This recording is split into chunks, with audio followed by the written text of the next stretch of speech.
you truly love JDM, quit putting LSs in your car. Midwestern white boys. You got tribals and, 3-piece wheels and a 326 wing and then a big old frickin' Chevy LS in there, dude. Drifting's been around long enough that, okay, we get it. You think it started in Japan, that's fine. The General Lee was sliding around in the dirt in 1969, buddy, okay? But the thing is, we've gotten to the point where, grassroots drifting is kind of just, the thing now, and people are kind of finally coming to terms with the fact that not everybody has to go to FD. And so, a car like a G35 sedan or a G37 sedan or a CTS is super reasonable because you're not trying to win everything. You're just out there trying to have fun with your friends. And so that was part of me wanting to get into this is looking at the future of drift cars as what's going to be obtainable. Let's see how you do under pressure. Yeah, I've been wanting this shit forever. I've been in the field with whatever they throw at me. Brush it off, pick myself up, moving on to the better. Okay. Hey. Yeah. Ain't no errors, baby, it's a new era. I wake up early feeling rich like I'm Kesha. I get to the paper, boy. Welcome back to the #1 Drift Podcast on YouTube, presented by Injuku Racing. My name is Dawson, and today we have back Scotty D. Hell yeah. We're actually in his shop now, so if we look a little glazed over, it's because we're sweating our balls off a little bit. It's all for you guys, though. So, but before we get into the video, look below the video. If the subscribe button is still red, go ahead and click that and hit the bell notification while you're at it so you never miss an episode. And actually, I wanted to bring this up. I'm contemplating doing mini episodes of the episodes in the middle of the week. Because I know a lot of people don't always have the time to watch a 2-hour podcast. So a lot of the snippets that go on to Instagram Reels and TikTok, blah, blah, blah, cut those up into a little bit longer format and into a shorter format podcast, whatever the fuck. Let me know what you guys think if you want that. And yeah. And of course, a bunch of the parts like we got on the desk, actually, and that we'll talk about in the podcast, you can find on Injuku, so greatly appreciate them. Go support them. Link is always in the description. But yeah, that's all I got. So you kind of want to give an introduction on yourself, even though you already actually have. Yeah. He's been on the podcast before, if you didn't know that. That's okay. I'm Scotty D. I started Scotty D Race Development. We make Mustang parts, now branching into Corvette, and obviously what's behind me, the CTS. What? Cataracts. But I've been involved with drifting since 2016, really. I started in 2014 back in Wisconsin, moved to California in 2015, got involved with a lot of people out there, got to experience arguably, I think, the golden era of drifting in my mind at this point in time. I'd agree. With the best part of the country at the time. So many good drivers come out of there. But then I moved over here to Kentucky last year, and I've been here since February of last year, and partnered up with Matt Glasscock, Cox Stunt Parts. And so now those are sister companies, Scotty D Race Development and Cox Stunt Parts. You haven't seen his episode 2, go watch that. Yeah, Matt's a good dude. Yeah, I mean, I did everything from changing tires and gear swaps and fueling up Kevin Lawrence's car to spotting for Travis Reeder. For a few years in FD, I did a lot of just local stuff in Southern California, and then came over here and kind of have immersed myself in the Kentucky, Tennessee drifting community now. But down here in the South. Yeah. But overall, I'm just a big nerd. I like to design stuff. I like to create stuff. And I like to have fun and drive cars crazy. So that's me. Yeah, I edit some of the videos. I do his media. Yeah, he does all my media. Don't let him fool you. Well, yeah, I ain't fooling nobody. If you want media, hit me up. Yeah. But some of the CAD stuff that you do is I don't even understand the software. Yeah. So I had to couldn't imagine it. I had to think about it a while ago, and this year I've been using SolidWorks for 20 years. No shit. Yeah, and I'm not old. I'm 33 years old, but I started when I was 13 using SolidWorks. Luckily, my dad worked at a company and somebody gave me a seat of it, and instead of, drinking sodas and playing Halo, which I still did, but I would spend my free time trying to redesign paintball gun parts in my basement. And that was the version of fun that I had. Yeah. So I played paintball when I was younger, and I would just take like regulators or barrels and measure them with a set of calipers and That's try to kind of cool. try to I dig redesign them. that. So Fun fact: I've actually never played a single second of Halo. really, Yeah. wow. No, I was a big Halo nerd, and then bigger Call of Duty nerd after that, and then Call of Duty, I did like when I was younger. That's just video games. I can't do it. Funny thing about that, if you want to know like how much of a glutton for work or like getting stuff done I am, in 2014 I purposefully quit playing video games and sold everything that I had so that I could just work more. I can agree with that. Yeah. So Except I just never played mine anyways. yeah, I played so much. Like I was ranked in the top. Dude, I think it was the top 1.5% of Call of Duty players. Oh my god, you dork. I know. I can't be bad at stuff. That's my thing. I don't want to be bad at anything. But That's no, fair, get that. in 2014, that's the funny thing. I guess I never really tell this part of the story, but the whole reason that I got into doing race car parts was that in 2014, I had I still have my CBR 1000 from then, and I wanted to do a makeover on it, basically, like all new graphics and wheels and things like that. And one of the things I did was retrofit my headlights. And after people saw my headlights, they were like, "Where'd you get those done?" I told them that I did it, and then people just kept bugging me to do theirs. And so it kind of spawned this little business, which was Scotty D lighting in 2014. And I did headlight retrofits until probably 2017 or 2018 when I started doing race car parts, but I just couldn't do it anymore because it was all manual labor. It was a 1-for-1 thing. Like it was me doing the work. Yeah, so that stuff's got to be time consuming. it was. And, you know, the funny thing was that like the only reason I ever did it is because there was retrofitters that existed and they just they couldn't do what I wanted them to do. And so I just did it for myself. I just didn't accept no for an answer. And it was the same thing with drift car parts. You know, in 2014, there wasn't Mustang drift car parts really. Hell like no. it was just people cutting and welding knuckles and control arms. And I just was like, that doesn't seem like the greatest thing. And that's the whole reason I got into designing parts in the first place, was because it didn't exist already. Yeah. But yeah, I mean, if you know, it's crazy. When we were at Riverside at the beginning of this year, a dude comes up to me and he goes, "Hey, I don't know if you know who I am, but I've been following you since you lived in Wisconsin and you did retrofits." And I was like, that is What the fuck? crazy, because most people don't know that part. Yeah. And, you know, if you look at my Mustang, if you like really pay attention, it has retrofitted headlights with sequential RGBs and LED projectors. And it's really crazy setup on this car that I just crash into people and stuff. But Surprisingly, they never break. the headlights, either. you know, the front end never really gets. It never you know, gets touched. No, the back end's always where the damage is. But Yeah.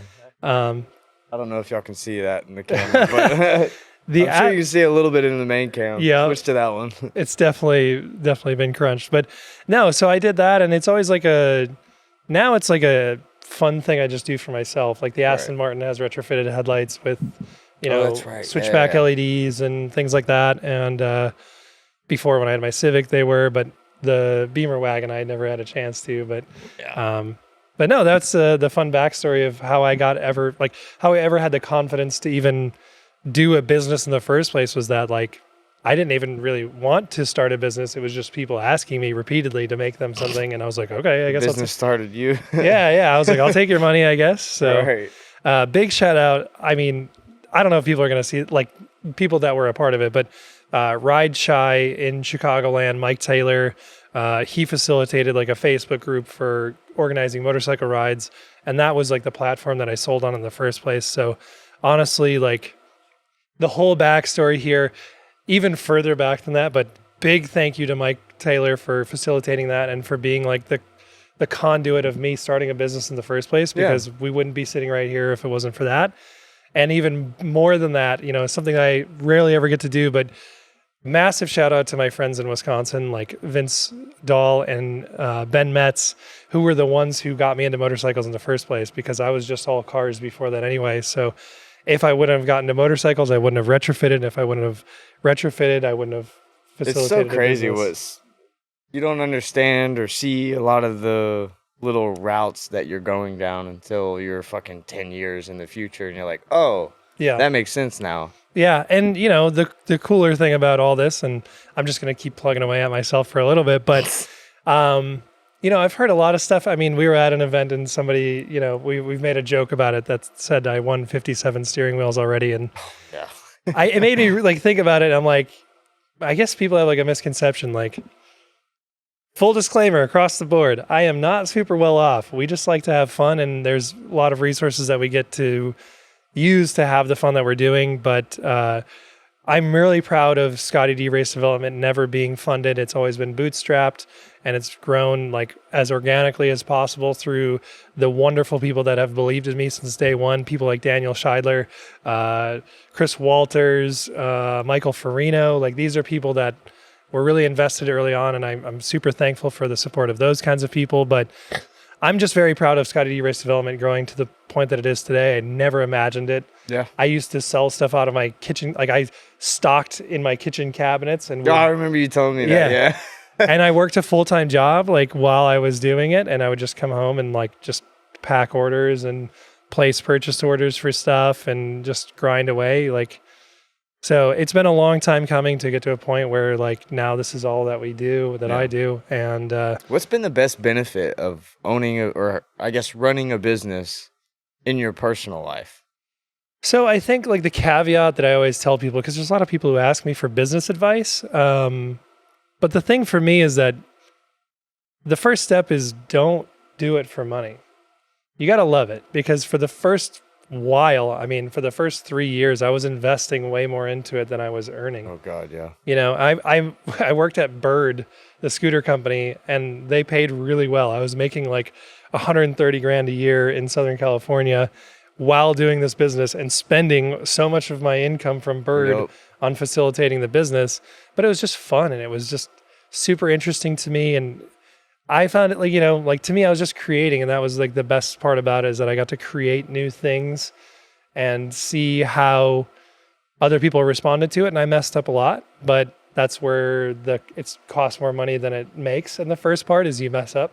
Oh yeah. And, but the most rewarding thing is just, I don't know, just the Tax fact. benefits. Fuck. Fuck. No, like, one example was we went to, I've been to events randomly and not even meeting people, but just seeing the sticker on a car that I have no idea whose car it is. Oh, yeah. It's super rewarding in that instance. Like, it's just cool to be able to give to a community and to grow. Like, Mustangs and drifting 10 years ago just didn't exist. Like, up until like 2017, 2018, like I was one of the only Mustangs that I would ever see. And most events that I would go to, I was the only Mustang. And now it's like anything around here, especially, there's like 7 of them at least. Oh yeah, there's always fucking Mustangs at events now. So, like you said. What's rewarding, obviously, like working for yourself kind of a thing. Like, but at this point, I don't work for myself. Like, we all work together here, and we still have to answer to each other and like hold ourselves accountable and each other accountable. So it's not even the fact that you work for yourself. It's just, it's been rewarding to turn something I'm really passionate about into a career. Right. And do I think it's for everybody? Not really, but I can't say who it's for. All I can say is that if you're wanting to do something like this, you have to lead with passion first, because you're going to get kicked down so many times, and you have to love it enough to never give up on it. So, yeah. Yeah, a lot more ass kicking than there is joy, it seems. For sure. And you work 10 times. It all times. feels fun at the same time. Yeah. Very psychotic way of thinking. Yeah. I mean, but the thing is, like, nobody, who do you complain? What do you have to complain about? Because it's like something that you chose, and it's something that you love. So it's like, even when you feel those stressful days, you get to like look at it where you're like, I could be pushing pencils at like restocking shelves again. Dude, I don't know. Designing toilet seats, or getting like sprayed by soda because it busts every single time you open a pallet. Yep. And I've had both. I've had really financially viable careers, and also this side of things where it's not as financially viable because we're trying to grow the company as much as we can. And I see benefits to both, but I'm just not a person that can like sit back and like, I have to love what I'm doing. So right. No, I totally get that. If I don't love what I'm doing and have someone barking over my shoulder, it's definitely not a good time at that point. So, all right. Well, enough of that. We don't have to talk about that all day. But we just got done at Gridlife. So tell me how Gridlife was in your experience, especially given that it was your first Gridlife. Yeah, I mean, the funny thing was that I heard about Gridlifes when I was in California, which was so ironic because being from Wisconsin, I was like, of course, all of my friends are going to this automotive event that's like 3 hours away from where I'm from. And now I'm, how many ever hours away, and Right. hard to get to, especially being out there and like limited time and money. But no, it was just something that like was kind of held highly in my mind, especially the Gingerman one, the OG Gridlife, held it very highly in my mind, and it definitely didn't disappoint. I didn't know really what to expect. I just knew that it was this like really highly spoken of event, and that it was this prestigious thing to be at. And again, I'm just going to be super thankful this episode, but like big thanks to Nick Swan for facilitating us coming. I mean, I know that like we have a program that's like viable to be there, but still, you got to be thankful for the people that Absolutely. that get you in there. So, but overall, I mean, right when we showed up, it was just like, where do we go? What do we do? And It's a bit overwhelming. well, Especially as like a participant of the event. Like, there's not much direction. Like, No, you gotta, and like I'm figure like it a out. super organized, like super organized person, and so them just being like, yeah, just find a spot. I was like, oh, that's annoying. But then just realizing that like it was a good thing because we got to find Ross and be pitted next to him, and we actually had like a bunch of space, and at that point I realized like after knowing like okay, we're just getting whatever spot we get. Yeah. It was kind of like my brain just flipped to like just take it in, Screw it all. Let's do this. Let's just have fun. Yeah, at just this have point. fun. And so, I mean, it was so much fun. So what was the expectation of Gridlife while like showing up like to drive and all? Like, did you have any expectation per se? I mean, I'm was just it- used to comp events where they're very structured and they're like on point with schedule, and you don't have enough time to like, and we go to an LS Fest. Yeah. And we can't even like really leave the pit because there's just enough time in between to like cool down a little bit, refuel, get tires ready, go to the bathroom, maybe eat something, and then you're right back on track.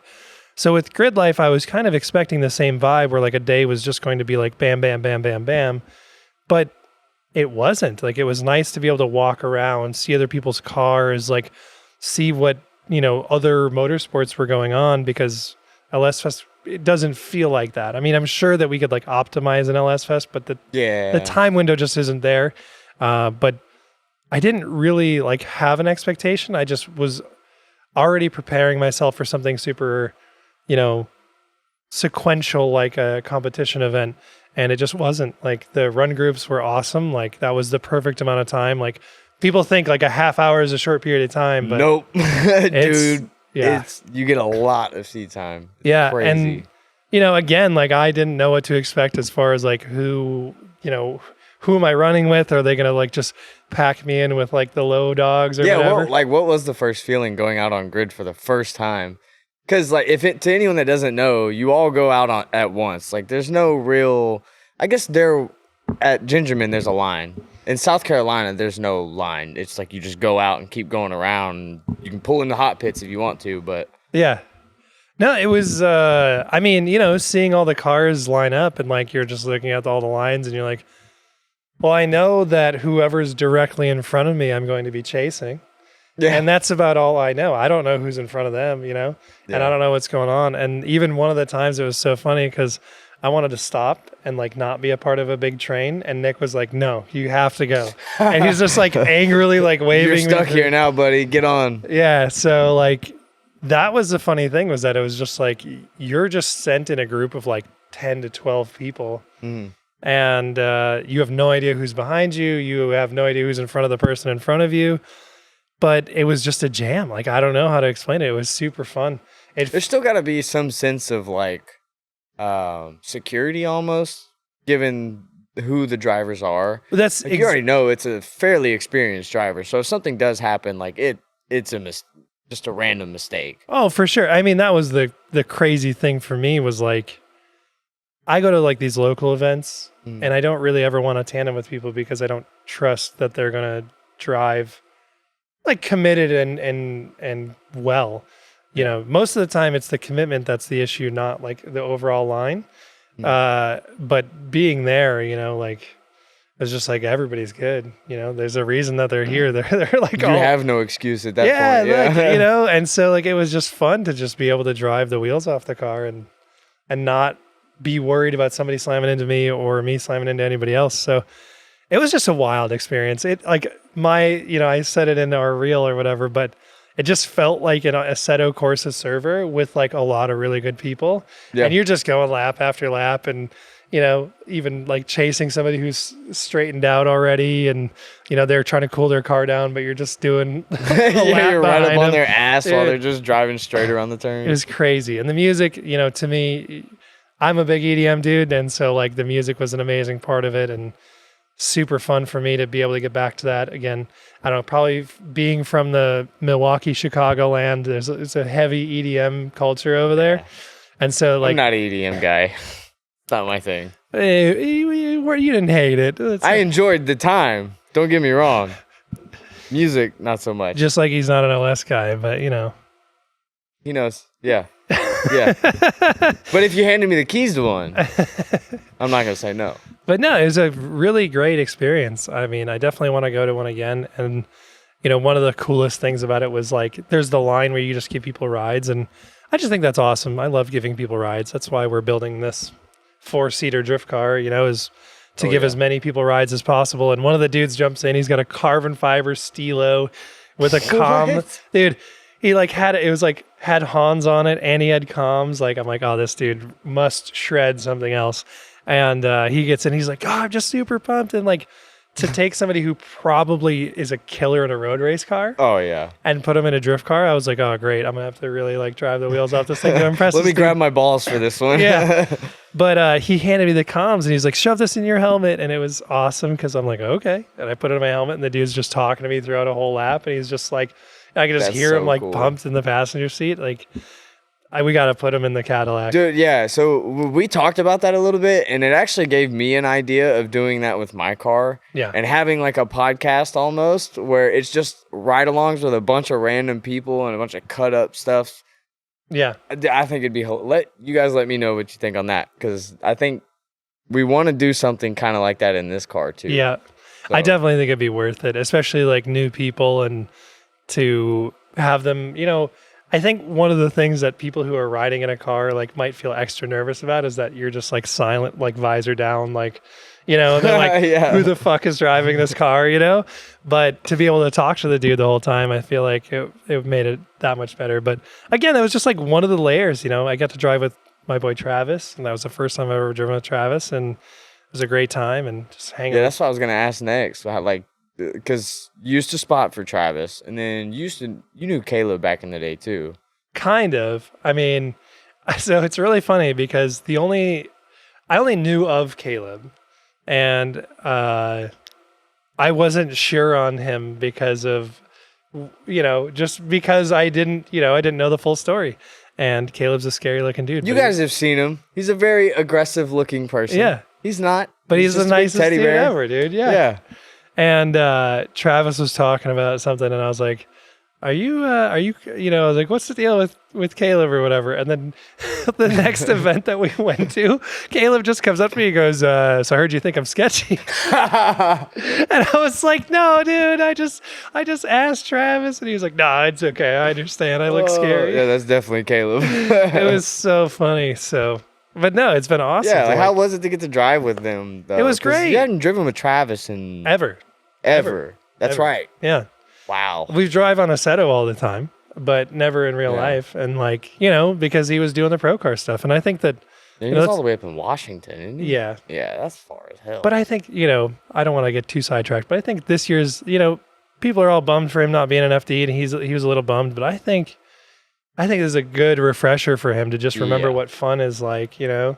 And I don't know. I know Travis really well. We talk all the time, and to like see his personality completely change, especially like I spotted for him. So I would be the one on the radio when he's like, fucking car, you know? Yeah. And like, he's his most angry. Yeah. So like to see that, it's really cool. And I mean, I see the value of competition, and I hope that he goes back because it's just, you know, where his heart is, and he wants to just drive with the best. But it's definitely nice to see him just having fun and like to be able to be there and have fun with him. And yeah, with Caleb too, you know, it was a blast. Like I'm excited for Wisconsin, you know. I don't know if this is before or after that, but I'm excited to go back to my home state and do the first ever Gridlife in Wisconsin. I don't think that Wisconsin is ready. I don't think Gridlife is ready. It's going to be a party. Yeah, I love it. Next year, in fact, I mean, we'll probably get to this, but next year I'm actually consolidating my schedule to just Gridlifes and LS Fests. Yeah. Because it was such a good experience and you know, beyond even like the marketing aspect of it, that, you know, there's 30,000 people at a Gridlife at any given point in time. And like, it's a lot of people. It's a big audience, but even more than that, it's just like, that was a very rare occurrence of me being like recharged from a drift event rather than feeling like drained or like just exhausted, not even like in a negative way, but just exhausted. LS Fests are exhausting. They're fun, but it's hard to explain. Like it's a different type of feeling at a Gridlife than any other event. I'm sure Hyperfest is somewhat the same. Right. You have yet to go, right? No, I haven't been there yet. Obviously, both haven't gone to Hyperfest, but it's different. Every bit of the event is different. Well, it's just nice to know that, like, basically, like, you know, you can easily go through a set of tires and quite a lot of fuel in a half hour. Oh, yeah. On a full course drifting thing. And it's a lot of energy. And so, like, you basically know that, like, either you pace yourself and you last the half hour, or you just go ham and you don't last the half hour. And if you really feel like it, you could come back and change. But, like, honestly, like, 5 full course laps in a half hour is like more than enough drifting for me. Yeah. It's good that it like forces you to pace yourself. Yeah. And then you have the time to go check out everything else. Yeah. And it's like 4 some hours in between or whatever, a couple hours, maybe 2-3 hours. And like, that was the easy thing for me, is just like one set of tires, because we're not running grippy tires, one set of tires, a couple of gallons of fuel, and then go back out at the next one. Like, it was nice to not feel rushed. Like at comps, you feel rushed. You have to get as many practice laps as you can.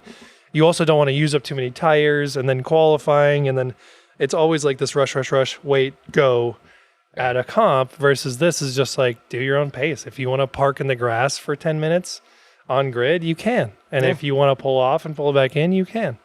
And that's the kind of drifting that really makes me feel good, is like the lack of pressure to perform really well at a very specific point in time. Yeah. It's just a very specific point in the track. Yeah. That's what it turns into instead. Yeah.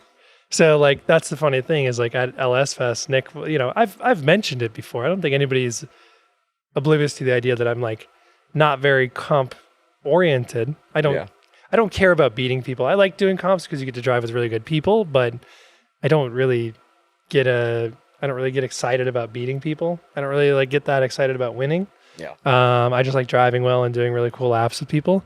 So Nick at LS Fest was like, I know you don't like comps, but you're damn sure good at them. And I was like, I know, but it's because I don't care anymore. Yeah, really, you know, like it's just having fun, you know. That is a wild thing, because literally last year, that's all we did was comp stuff, and it was a shit show all year. Yeah, it seemed like every event we were breaking axles, or something was going wrong with the slave, or whatever nonsense, whatever was happening. Yeah.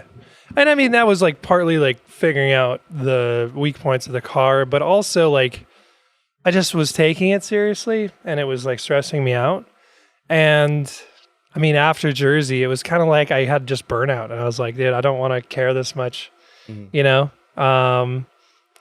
And it started to turn around, and it was hard for me to switch my brain over, because the thing that I'm aiming for is the both sides of it, like preparedness, like being prepared and like having a competent car and driver and program, but also like being so prepared that then we can just have fun with it.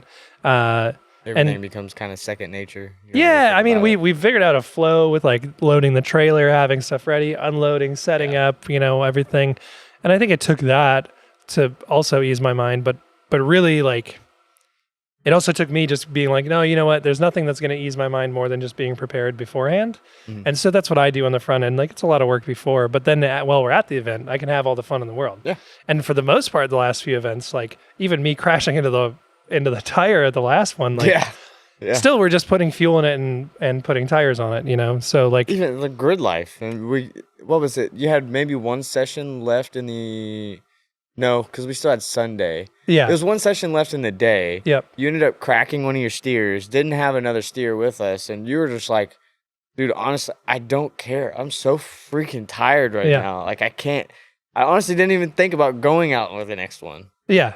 Yeah. So like, I mean, that's the thing. Like, I basically we go to events with all the spares just in the case, like, you know, worst case scenario where it's like first lap, you break something and you don't want to just like call it a weekend. But, Yeah. you know, like even in a comp or like, you know, I'm not going to rush and try to change an axle in 10 minutes or, you know, I'm not going to, I did it before. Like, I'm not dropping a trans at an event ever again.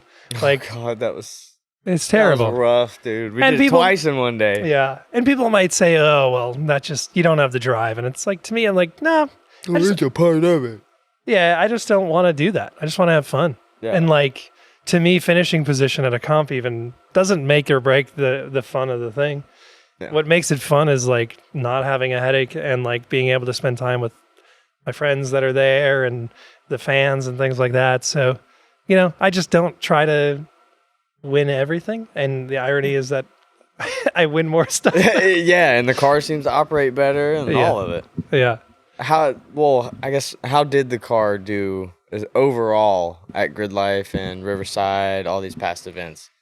Dude, in your opinion? It's been great. So it was a multitude of things. They stepped back on grip a little bit, just to be able to drive like on a more well-rounded thing. And, you know, it shows up. Like, I brought HPY 300 treadwear tires to the Beach Bend thing last week. I don't even know what it was. It was the Monday after Gridlife. Yeah. So I brought like 300 treadwear all seasons to just a little mini comp, and somebody in a E-chassis, Gavin, pulled me because he had, you know, 200 treadwear SX2 RSs.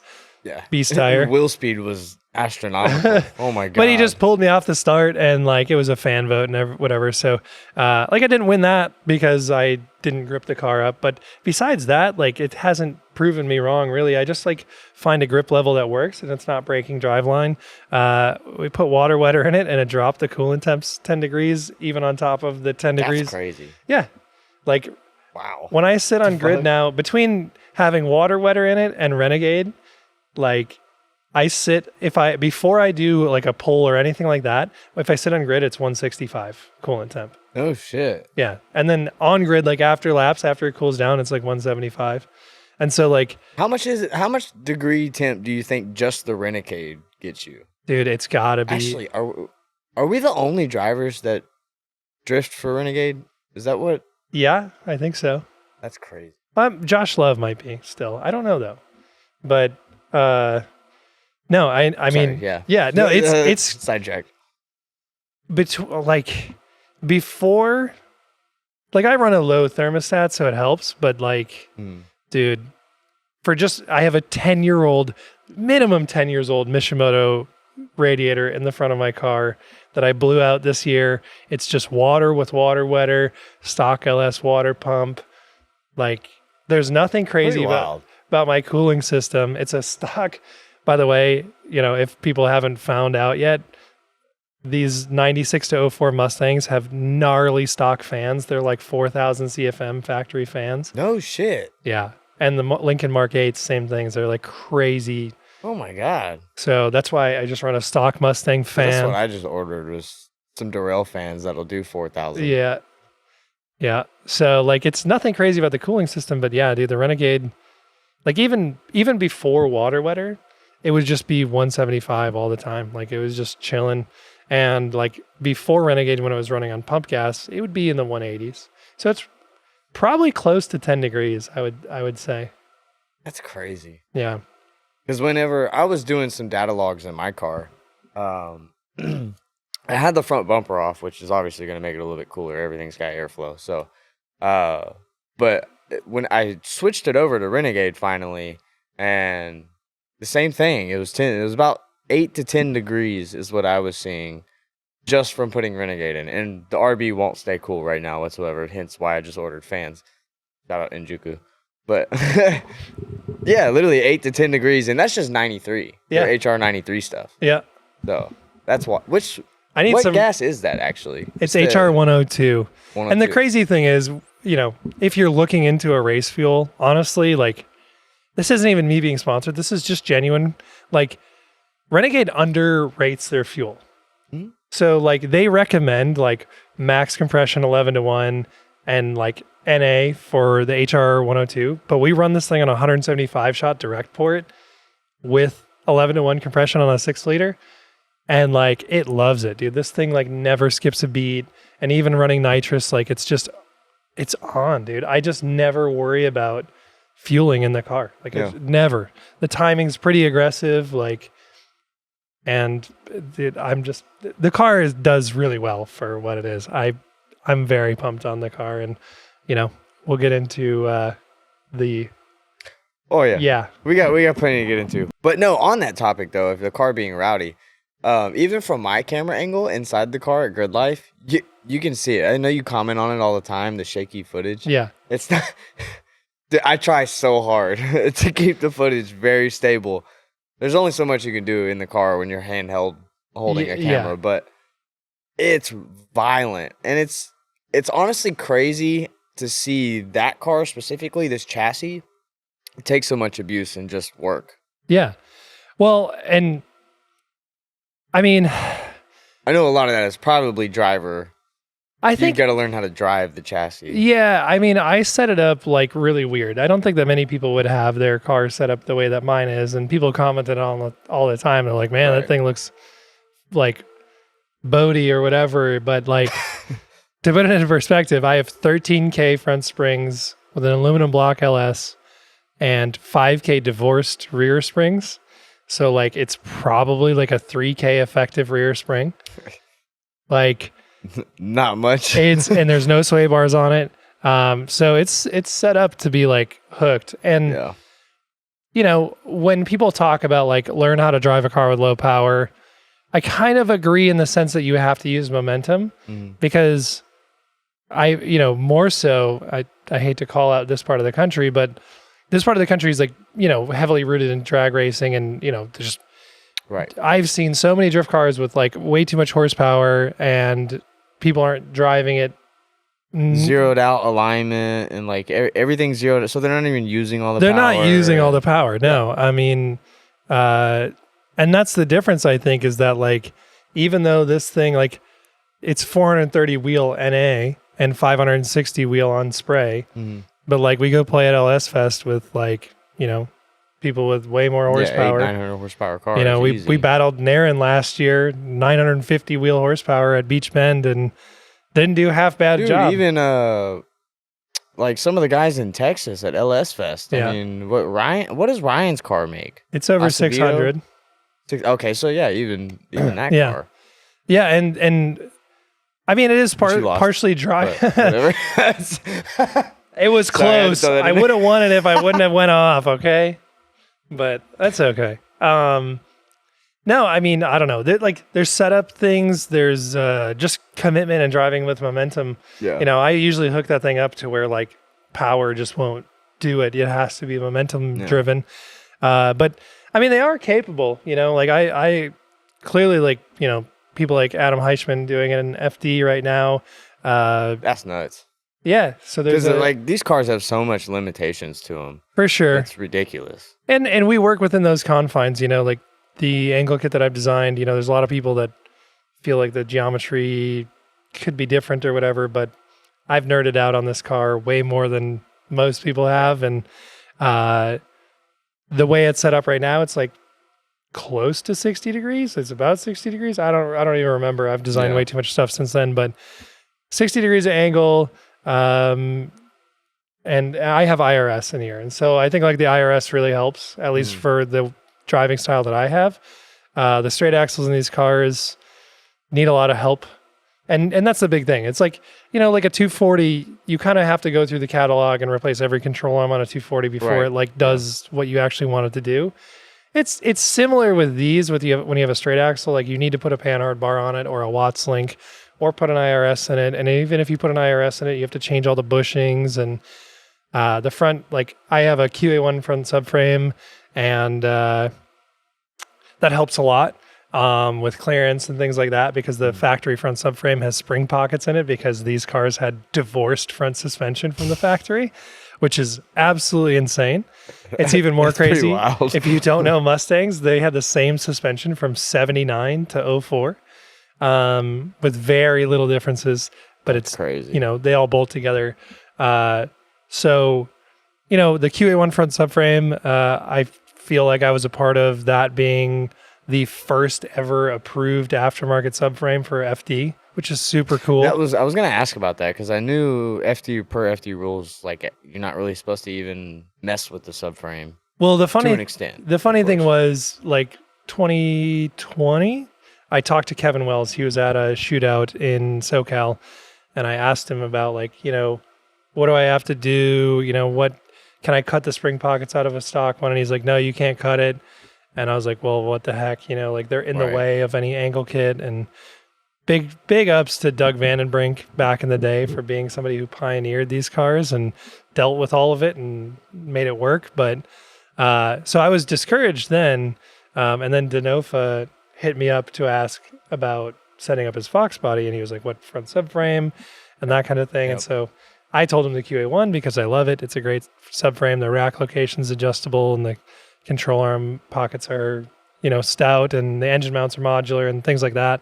So then through the grapevine, the QA1 front subframe was approved for FD. So after my brain was already... I don't know if it had something to do with that. Yeah, for sure. Had to have. Yeah, absolutely.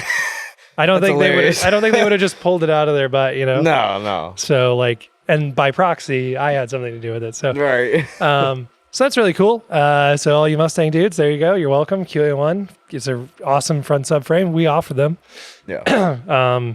But it takes a lot to make them good. But this car jams in a, Explain why though, like the limitations of the angle kit. Because I understand that you probably could redesign and make the angle kit even better to a certain extent, but it would cost the user an arm and a leg to do all of that because the kit would be then way more expensive as well, I'm sure. But what is the actual limitation of the front suspension that won't allow it to get more angle than that the way it says? So the front strut towers are really close together. Because it was divorced, strut angles didn't matter. It was McPherson and they came with 20 degrees of angle. And the car just wasn't it wasn't really meant to be anything, and so the strut towers are really close together. It's very old school, thinking about it before Mustang 2, and before Mustang 2 it was the first gen Mustang where it was double wishbone. So Mustang 2 and the first gens were double wishbone, and so they didn't really consider the effect of steering axis inclination on steering geometry. And besides, with a car that comes with 20 degrees of steering angle, the effects of steering axis inclination. 20 degrees is nuts. That's so little. Yeah. How much does a Corvette have? The Corvette was... Because I know it's 30 degrees. No way. It's got less than a Vet? Yeah. Stock? Yep. Wow. So the front geometry, the strut tower's in a really bad spot. So they have a crazy... steering axis inclination, basically the angle of the strut. The angle of the steering axis. And then also they have a lot of included angle, which is the angle between basically your camber angle and the steering axis angle, which really messes with how your camber change happens. So if you'll ever really pay attention to a Mustang, if it has a stock knuckle, like what we have, a bolt-on thing, most drift cars, as you steer, the follow wheel will lean over more and camber in more. But these cars actually camber back up straight,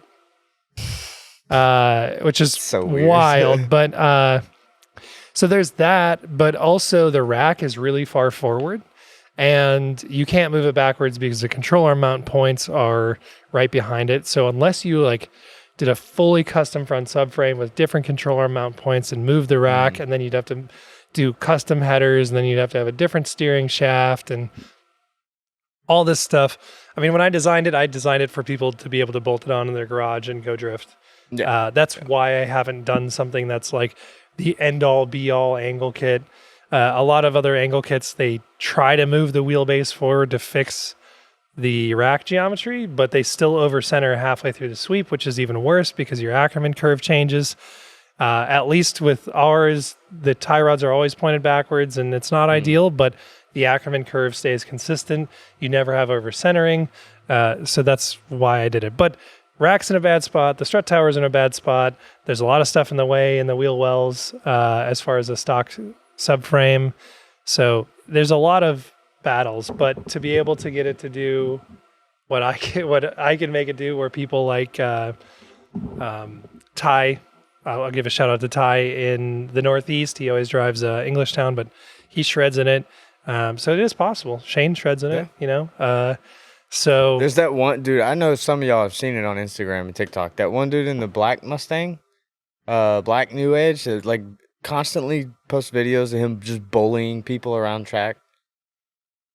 I don't know. A lot of the times, his videos are just compilations of him dooring a fuckload of people. And if you ask Luke, it's not dooring, but God, that reel still cracks me up. But yeah, he drives the living shit out of that New Edge. And I mean, you know, like at a mid-level, like they're a fantastic car. Like to get to like comp level, like high level stuff, like what we're doing, you know, Adam, same thing. He has IRS in his car. Carlton up in the Pacific Northwest has IRS in his car with a quick change, and but it's really hard to do with a straight axle to go really fast without axle location. The rear suspension was never designed to do handling. They called it quadrubind for a reason. There's a lot of things. I could nerd out on these cars. I've had New Edge Mustangs since 2008. So consistently since 2008, I've owned at least one. So I've had them for a while, and I've touched every nut and bolt on this one, and so it's doable. I think they're a great party car. I think they're a fantastic like learner car because it is a car that rewards driving with momentum. But it also has enough power to get out of its own way. Indestructible rear end. Transmissions are pretty good. Pretty good car. Is that why you originally like chose the chassis? No, I had one when I was 17. Oh, okay. And so when I just knew Mustangs after that because I worked on my V6 one when I was 17. And how I feel about Z's now. Yeah. I was helping some dude work on his stock Z that he just bought up at Driven Lug when I went and tested the car. I don't miss it, but I know like every inch of the Z now. It's annoying, honestly.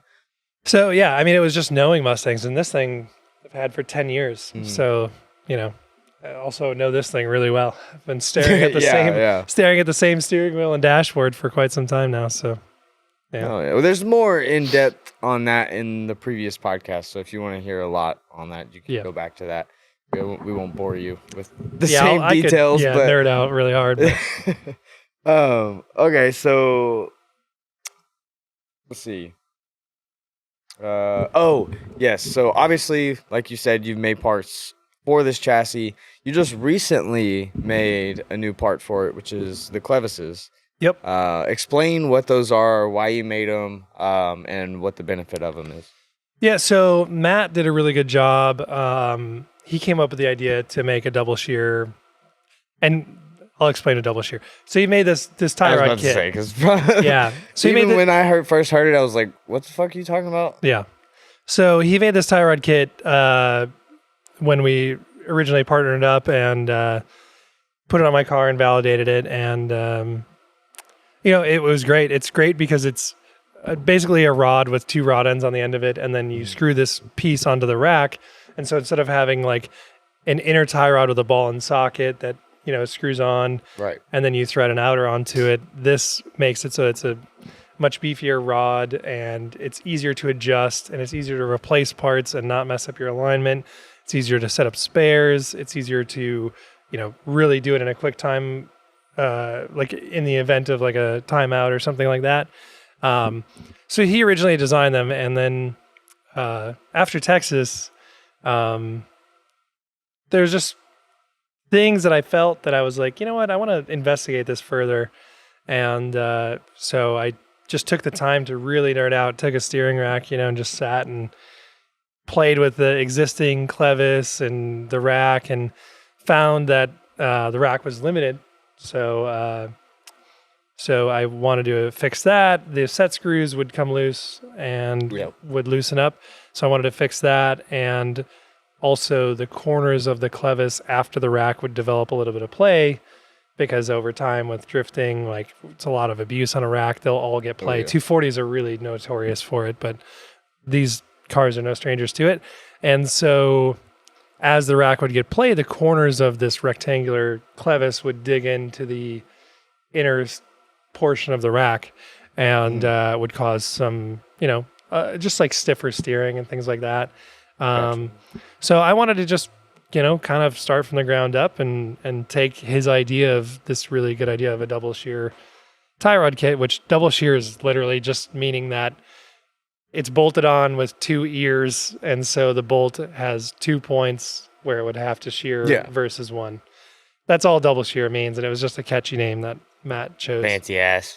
Yeah. But so I designed it from the ground up. It's cylindrical now, so there's no sharp corners to dig into the inside of the rack.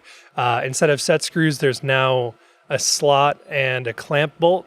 The clamp bolt has a larger tool size. So it used to be M3 on the set screws. Now this is M4, so no stripping out the heads of this. Nice. The threads inside the clevis are deeper and tapped deeper now because they were not fully tapped before. And the radiuses on the inside of this are a little bit bigger so that these, ears don't shear off if you're in an accident. Gotcha. Yeah. So just awesome because we got full rack travel back. We have now this really positive engagement on the clamp. You can, kind of wrench on it pretty hard to get it tight without worrying about stripping out the bolt.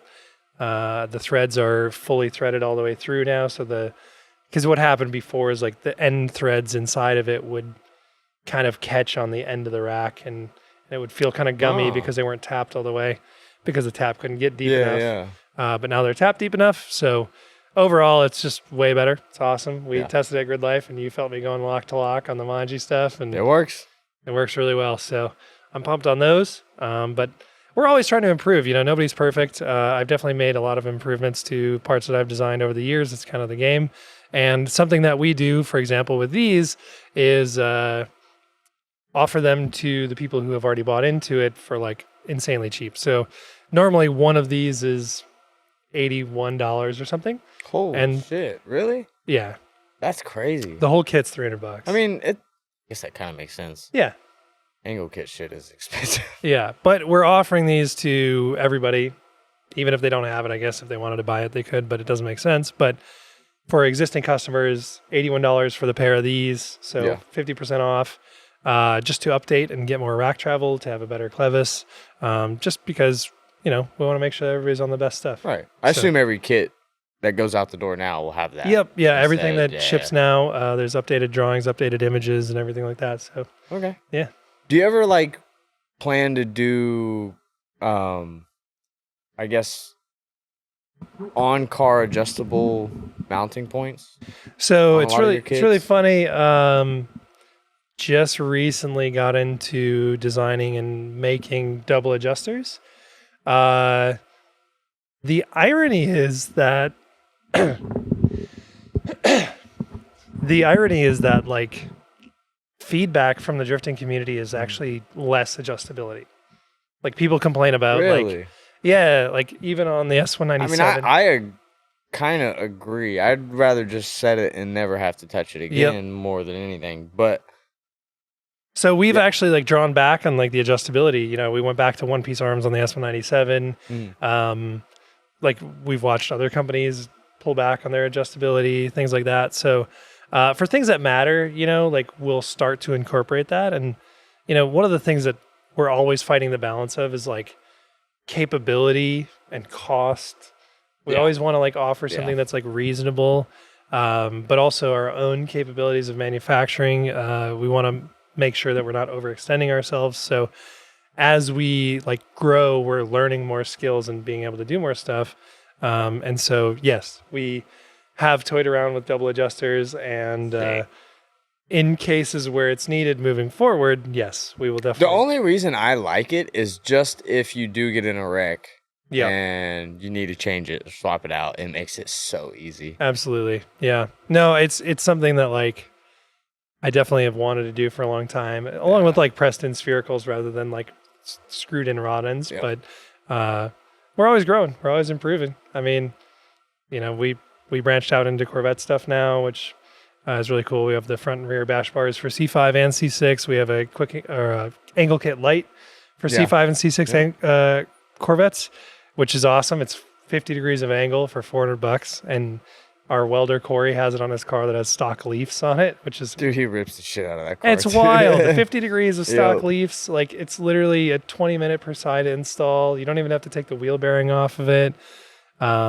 It's fixed Ackerman, but I mean anybody who's just getting started is really, you know, they're just gonna drive it. And I've driven it, and I was very well surprised at how well the car drove. So it's awesome. You know, $400, you can't beat it. I mean, it's worth a shot. Would you relate it to like the bolt-on 350Z kit that GK Tech makes? Yeah, something like similar to that. You know, level? it's there's no aftermarket. Like we're not offering aftermarket arms, so but really you don't need it if you have the right wheel specs. But you know, it's something that like I want to dive into further, and the limitation is of course me designing things. Of course, yeah. But no, I mean, I enjoy like branching out to things like that, and I would love to do a full Corvette kit after the Cadillac's done.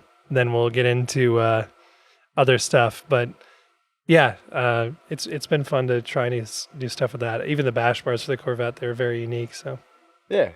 Well, do you feel that like on this car you've kind of maxed out the design that you can do for this chassis? I definitely like, or at least valuable design, I guess. Yeah, because there's things like people want IRS aftermarket arms. Yeah. But like the cost just doesn't make sense for the amount of customers. I've had Z32 dual caliper brackets that I've designed for this. So my handbrake caliper is a Z32. They work so well. I just like, why not, you know? And at the time it was $200 for the PBM calipers and pads, which is like a no-brainer, brand new calipers with like really grippy handbrake pads. So I designed those, and like those things have sat in inventory for so long just because there's very few people drifting with IRS. Makes sense, yeah. And that's the thing, is like it's at the point now where like we make the lower arms, we could make upper arms. There's a few things we could do left, but overall, like trying to get ahead of the curve and do like newer things or less tapped in things like, you know, the CTS I really think is going to be a car that people look to, especially like in comparison. It is a G35 or G37 sedan. It's the same wheelbase. It's the same power. It's the same V6. That kind of blew my mind whenever you told me that. Yeah. That's pretty nuts. So like, I mean, granted, and why more people don't try them? Like we just had, what's his name on? Damn it. I'm so bad with names, but he has a CTS sedan, which obviously he put an LS and stuff in it. So it's not a CTS anymore technically, but the car rips. And like theoretically, it's not a very expensive chassis to get into, in a sense. Well, I mean, so you have first and second gen. So you have like the first gen CTSs and CTS. Like a first gen CTSV is dirt cheap because it's an LS1 car, or LS2. I don't even like. I think it's LS1. But that's a V8 NA, like very, you know, medium, like 380 horsepower, T56 car. So like it's already got the power plant and the transmission. And then you just put an angle kit on it and a handbrake, and it's, you know, coilovers. It's like pretty basic. CTS twos. So like the second gen CTS is like my Wagon, or a CTSV 2 is like a second gen V is an LSA car. So it's a supercharged V8. It's a lot more expensive. Gotcha. Yeah. So that might be a thing that hinders people. But I'm saying, like, if there's how many people drift Zs and Gs and, any other V6 car, like a base model CTS still makes 300 horsepower, and they make manual ones. Yeah. So like, they may weigh a little bit more, but it ain't that much. But the thing is, we've gotten to the point where like grassroots drifting is kind of just like the thing now, and people are kind of finally coming to terms with the fact that not everybody has to go to FD and that they can just have fun locally.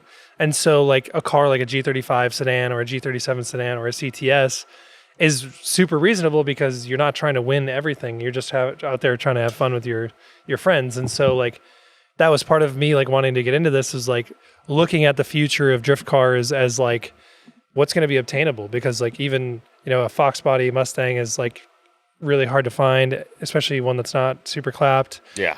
G's, G35, 350Zs, 240SXs. Ungodly amount now. C5s are skyrocketing. Which, speaking of, West Cloud, sorry to cut you off, but West Cloud that has been, dude, this pisses me off. Speaking of the CTS stuff, the last dude that was on that had the sedan, y'all complained about him saying that a CTS is cheap. You could get a relatively stock CTS that runs for a decent price. Yet a lot of those people would pay 10 grand for a fucking S chassis shell. Wes has a LS swapped, ready to go FD legal car. It's like, I think it was seats and like a fire extinguisher away from being FD legal for 13 grand. Yeah. 13.5. Sorry. That's what the actual price is. Nobody will even hit them up for it. Yeah. Nuts. Well, and like you think about like trying to get into like a non-messed up Z now, it's like 8 grand or more. Yeah. And even with like a Fox body, it's like if you want a clean one, it's 8 grand or more.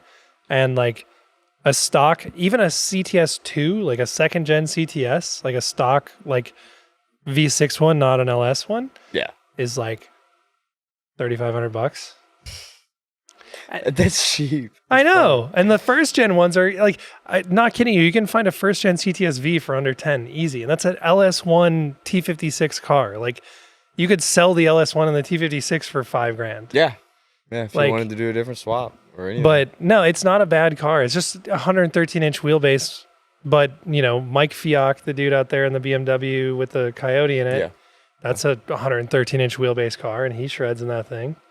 Like, I think that we're over this like phase of like everybody needing a Corvette or a BMW or, an S chassis or a Z, like just whatever you want. People are starting to look for the different build. Yeah, I think that's cool. I think really I think drifting needs to kind of get back to that creativity and that like diversity of, like 10 years ago in FD, you had like a Hyundai Genesis and a Miata and like a Mustang and a Corvette. Like those are common now, but back then it was different and like so many different builds, but we just need to get back to that. And that's why I want to facilitate this chassis, because we're also seeing a drastic increase in interest in American cars and drifting.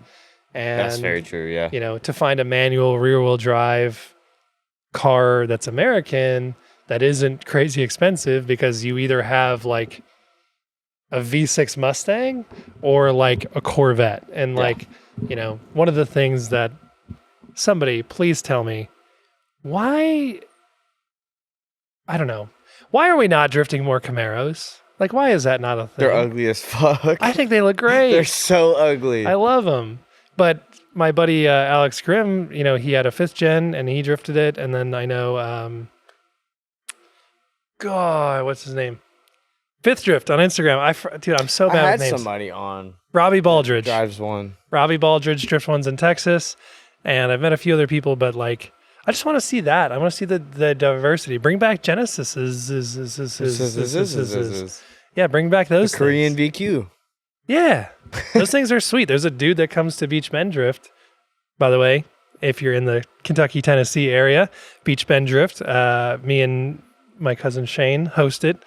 Check it out on Facebook. Yeah. I'll plug that. But it's just a test and tune day at Beach Bend. Tuesdays. The next one's June or July. It's $60. Yeah. Name anywhere else that you could go drive for a few hours for $60. Yeah, it's dirt cheap and it's awesome because it's Beach Bend, so it's all paved and we can do whatever layouts. I'm going to change the layout. I'm going to change the layout every time. Yeah. And they're very newbie friendly. Yep. We let people do figure eights in the middle when they need to, and Yeah. kind of give them that time and that space to do it. But there's a dude that comes out there in a LS Swap Genesis, Nice. and he lets me drive it, and it's freaking awesome. Yeah, they're really cool cars. It's like, am I going to win, FD in it? No. But is it fun? Absolutely. Yeah. So bring back weird cars. Let me comment your weird car that you want to see drifting. Yeah. Oh, and by the way, if you don't want a weird car and you want that LS ready to go S13, DM me on Instagram.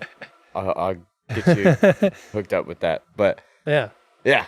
So that was the whole point of the CTS, was just like, let's do something different. Let's do a new thing. Sick. So Okay. Well, that brings me to the kind of elephant in the room. yeah.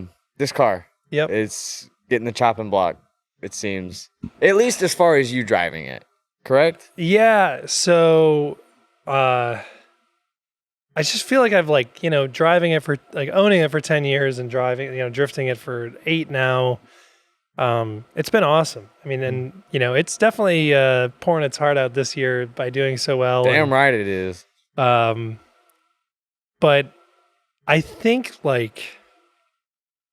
it's just been a weird thing because it's LS swapped, and a lot of diehard Ford people kind of don't like that, and Yeah. the buy-in on it. It's not even that. I mean, regardless of anybody else's opinion, I just want something new, and this will be really great, but this is going to be crazy horsepower. And so I have something else in mind in the works, and there is potential for that thing to keep living. So those things are up in the air, so I'm not going to say anything definitively. Right. But yeah, I don't plan on driving that car after 2024. Yeah, it's been great. It's been awesome, but I just There's math behind it though. Like for one, like you just said, the whole aura of Ford guys getting pissed that there's an LS in it. So like you can't satisfy the Ford guys half the time. yeah. You'll definitely satisfy the LS guys because they'd love to see an LS in anything Ford. Yeah. But there's also that stigma of like a lot of the JDM guys, like people more on my side, or like just stump their nose to any type of Mustang or any muscle cars and stuff like that. So half the time at an event, it's like nobody even cares to come look at it. Yeah.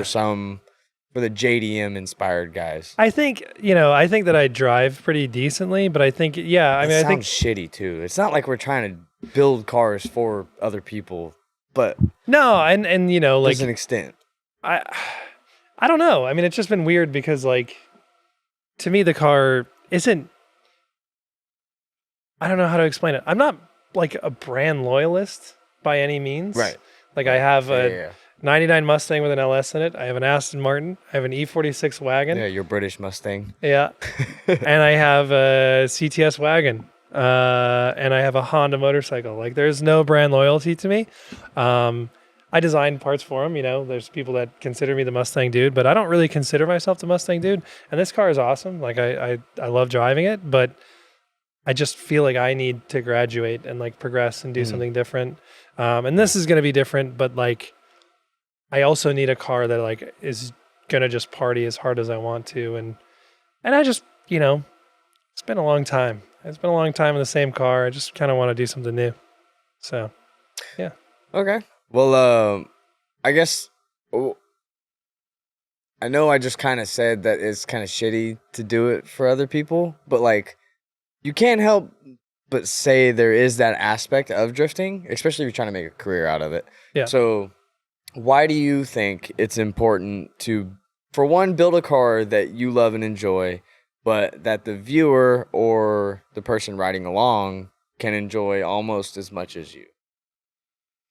What value do you think that brings to a program, to a driver, to a car, to an event, all of it?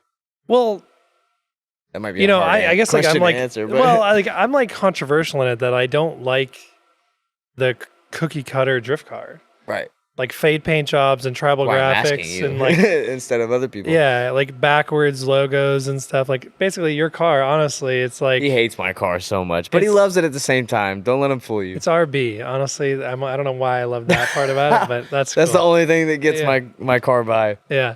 But like I just don't like that there is this like stigma of like having to fit in drifting.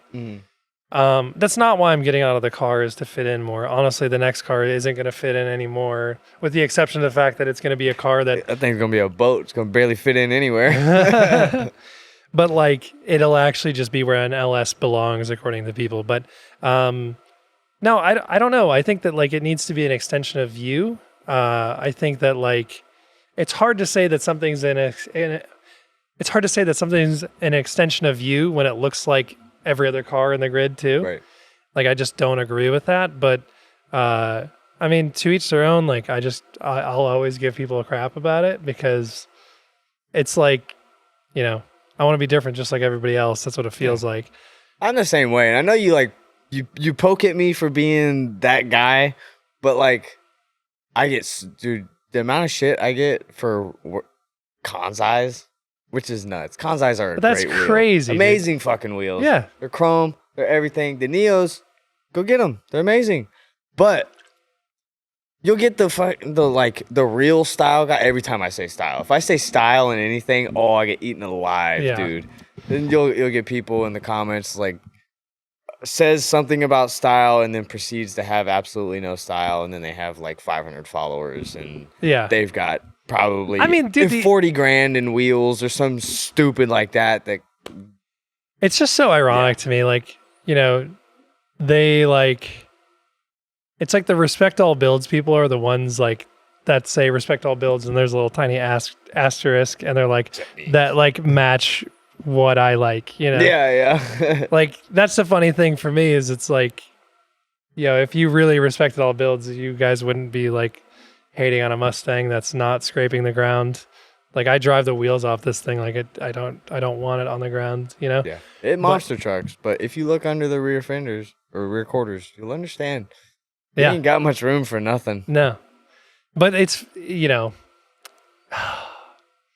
it's just so funny to me. And I hope, clip this. If you truly love JDM, quit putting LSs in your car. Midwestern white boys. God, that one's so true though. I'm not like, and I've had those people that I'm talking about that are like proceeds to have no style. Those guys. Yeah. It's those guys too. I'm like, that doesn't make sense, dude. I don't. Yeah. You got tribals and, you know, 3-piece wheels and a 326 wing and then a big old freaking Chevy LS in there, dude. Yeah. I'll run my Kanseis and my RB and be way more JDM than you. I mean, dude, drifting's been around long enough that like, okay, we get it. You think it started in Japan. That's fine. The General Lee was sliding around in the dirt in 1969, buddy. Okay. Maybe they didn't call it drifting, but people have been oversteering cars for long periods of time. I get it. We can now embrace the fact that like Corvettes are very popular, probably more popular than 240 SXs at this point in time. Like, can we just agree that drifting doesn't have to be Japanese? Can we all agree that it's just a fun thing to do? And that if somebody wants to have a checkered flag down the side of their car or a big airbox sticking out of it, or maybe they don't want any livery whatsoever, or maybe they don't want to put a BN sports body kit on their car, like just chill out. Go KBD, duh.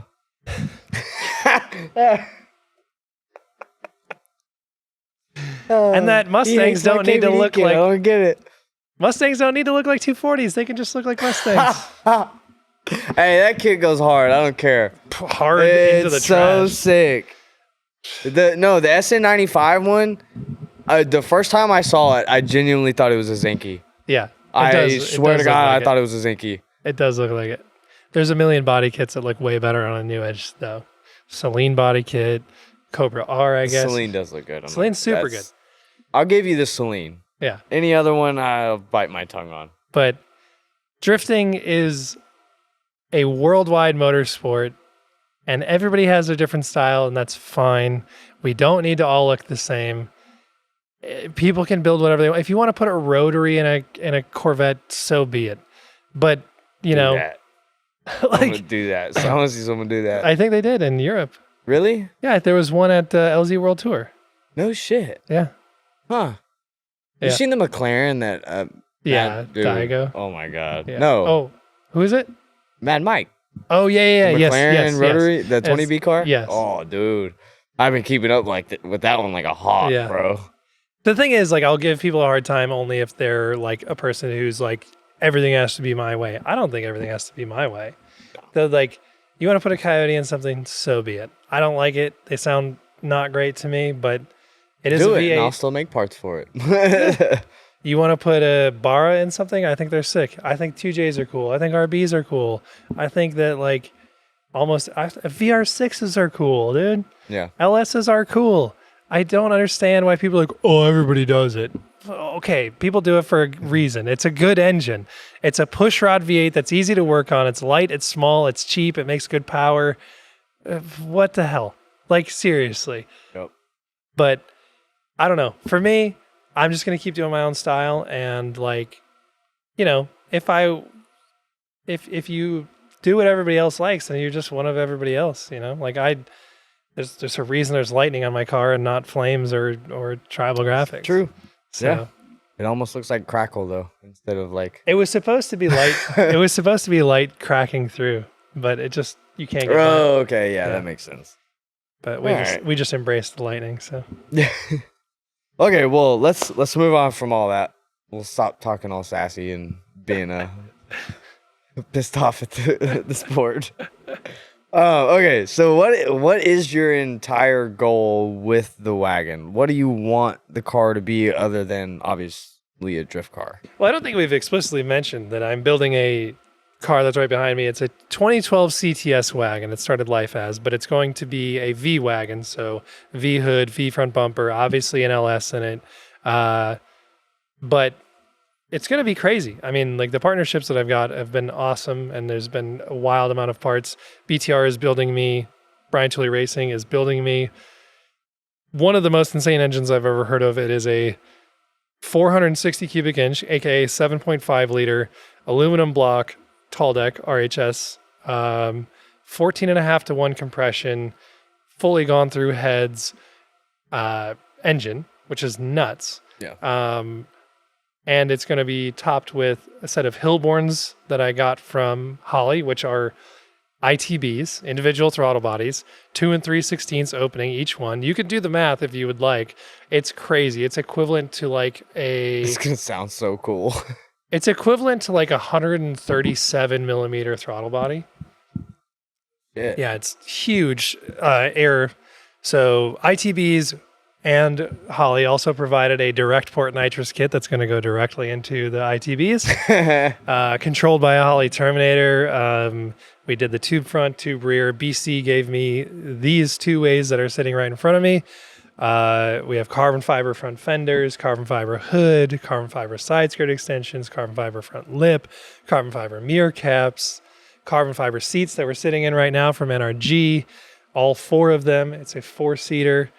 I designed the cage for it, designed all the parts, the rear suspension. It's fuel cell, twin 450 fuel pumps. This thing is no holds barred, like just absolutely insane. And it's going to be a weapon of a car that 3 other people can get in with me and have a blast.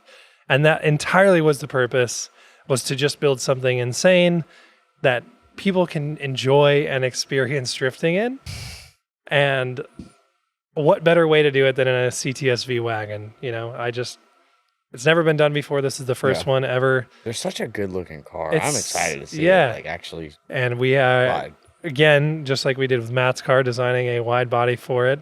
That is my style on this one. It might be, I don't know, it might be polarizing, but taking cues from like, I don't know how to explain it. Like DTM cars, or like those like rally, like hill climb cars, you know? Yeah. With like the open back over fenders. Okay. I see what you're saying. Super aggressive rear stuff. Gonna make a duckbill for it too. And we Not cut the this biggest fan of duckbills, but all right, on a wagon though. on a wagon, though, it's good. I would like to see A mid-wing. Hear me out. This is gonna sound wild. Hear me out. Some type of drag wing Oh, yeah. on the back. See. It has the right shape of Yeah. a hatch for it. Yeah. That like, yeah. It's still drag up in the wing. air. We might drag wing it. All right, sick. Hell yeah. Yeah. But it's going to be crazy. I mean, and I didn't even mention topped, the Hillborn's topped with a K&N Sprint Car air box. Oh yeah, yeah. It's going to be crazy. This thing's massive, dude. Yeah. It's enormous. It's fucking... Yeah. So it's just going to be a wild machine. I just wanted to build something crazy, like show off my designing skills, and then also have a car that shreds and can fit 4 people in it. Are there any parts that you've already made for it that are already publicly available for sale? I haven't like officially released anything, but something for like the everyday consumer would be like the seat brackets. So the front seat brackets I designed that are just bolt in. For putting aftermarket seats in. The handbrake mount that's in it right now is for no center console, but I do have a design for a hideaway handbrake that we could release. The rear suspension stuff, yeah, it's all viable. And even like you can see on that BC, I designed top hats to be able to remove the coilovers because the factory coil or the factory strut spring combo uses the upper controller mount as its top hat. So I had to redesign the upper controller mount and the strut mounts to separate them so that I can pull the coilovers out without having to remove the upper controller. So that'll be a package that's available as well. Okay. So yeah, I mean, we'll definitely like entertain the idea of selling a few of them. This build's a little bit crazy, you know? So some of the stuff's not going to be viable, but I'm sure you're going to want to test a lot of it too before going definitely. to market with it. Yep. So. Things like the seat brackets is kind of straightforward, but so you mentioned the handbrake. Will the one that's going to be hideaway, will it still be pull up? No, it'd be pull back. Pull back, okay. Yep. So I mentioned this, I think, in the last podcast or some shit. Yeah. But the pull up handbrake, dude, I sat in the car. This is where I got this from, was this car. I sat in it and I was like, hold on. There's no reason this should feel so natural. Yeah. But, and I was a little far back because of the seating position, but that doesn't matter anyways. I'm highly considering completely swapping my handbrake setup to go pull up. It seems so much more natural. And when I made a video on it too, everyone was like, no, pull back. Pull backs for comfort, pull ups for the steez. Now, pull ups definitely for the steez. I get that. It is. But it genuinely feels more comfortable. So the only thing is that you have your steering wheel, and then if you have a pull back, your handbrake's right here, so you can go right back. And then you have your shifter, and so it's kind of all in a row. But it still doesn't feel comfortable to me. Well, because what I think of is handbrake to shifter. Yeah. Because a lot of the times you're going to be, especially on a fast track, I assume you're going to be entering in a higher gear than what you're going to have to drop down. So it's usually going to be handbrake to shifter a lot of the times. It depends. Right? I mean, if I chase with grip, I have to use handbrake instead of left foot brake behind somebody. Yeah. But the thing that people don't think about, and like the Denofas or the readers that are pull-up boys, one of their reasoning is your hand's down here. You can't see it. So like judges can't see that you're making adjustments because your hand's down. Oh. But holy shit, I never thought about that. Yeah. But the other part of it is that like when you pull back, like this is the reaction that you get. You're going forward in your seat. And the harness is the only thing that keep you. But when you pull up, it's just your butt down into the seat. Yeah. Your body kind of stays more still. If there's an argument for everything, but overall, like, it's also the way I designed the pull-up handbrake, because a lot of pull-up handbrakes, they just kind of go straight across. And so then you're still like putting your hand like this and then having to do that. Okay. But mine, I designed it at an angle. Huh. And I changed where the pivot point is with the brackets that we bolt on, because it's the same handbrake, it's just flipped over. Yeah, right. But I put the point at a point where it's still pushing the rod straight back. And so like the feeling of our handbrake is different than another pull up, because the mechanical, like the pivot point is Yeah. way different, and the handle's at an angle. So it's like this That's hybrid, hilarious. like pull up, pull back, or like thing, 'cause Yeah. it's stuck in the middle of them. Yeah. What So the fuck? yeah, if you go try like That's too much brain for me. I don't. Yeah. Yeah, it was like kind of like a lucky stumble on that one because I wanted to use the same handle. And so like I made those brackets and I was like, that's really good. I also didn't want the angle of the push rod to be too severe, so I had to make it a certain point. Right. But no, it is good. I mean, it'll be the first car that I've owned with a pull up. I've driven them before, and honestly, what sold me was driving Ryan's car. Really? Because he had our hideaway pull up handbrake in a 05 to 09 Mustang, and it just was like it. I don't know how to explain it. It also calms your brain down on pulling handbrake. See, that's kind of what I would guess. That would be my theory behind it. Yeah, because you're just like way. boop boop instead of like, like I don't know, like this feels like so much more. Yeah, because that's severe. what I said. Was like I feel like I'm pulling myself out of my seat. Now, obviously, I'm not pulling the fucking handbrake very hard, like you idiots think I am. God, I got so many comments about that too. It's like, oh, if you're pulling yourself out of your seat, there's something wrong with your seating position or your harnesses or blah blah blah. Yeah. No, there's not. It's just that's the feeling Yeah. of coming out of your seat when you pull. Yeah, I don't think people understand what hyperbole is. Yeah. A lot of those people, I guarantee you, have never driven a drift car in their life Yeah. either. So But that's just no, it'll be besides the interesting. point. I mean, I'm pumped to have it, and maybe it'll change my mind on future things. But it does. I do agree. It feels like more comfortable this way, and yeah. ultimately, it is preference. I just always think about the handbrake to shifter position. Because the reason I have such a long extension on my shifter is to get it closer to the height of my handbrake. I'm also weird, and I like. but I like it lower. I hate short shifters. Really? Yep. That's crazy. Yep. I Bothered. feel like I mean, for some reason, I'm notorious for missing gears, but it's so much worse with the short shifter. By the way, I miss it way more when it's all the way up here. no. It makes the throw a lot longer. Yeah, and but like, you it's- don't I feel know. everything properly. I don't know. I can't do it. I hate Anyways. short shifters.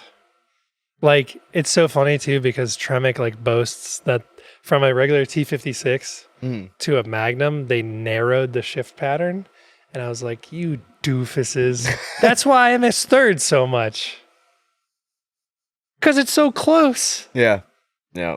Like, dang it! I wish they were wider apart. Like, it just like blow up. Like, I'd be fine. Oh my God. Yeah. Now, I do agree. I don't really like the short throw, Yeah.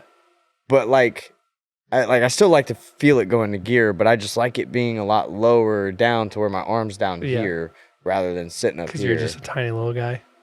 Yeah. Yeah, really.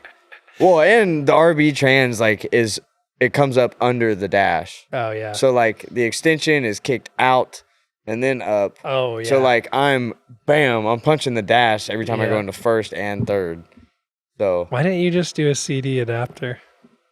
because I didn't want to. There's more money, truthfully. Would have been better. Bro, I did a RB swap in a 350Z on a budget where nobody makes parts for. Yeah, that's probably true. And it didn't end up being on a budget anyways. But, It never is. Just like That's- LS swaps. yeah. They're not cheap.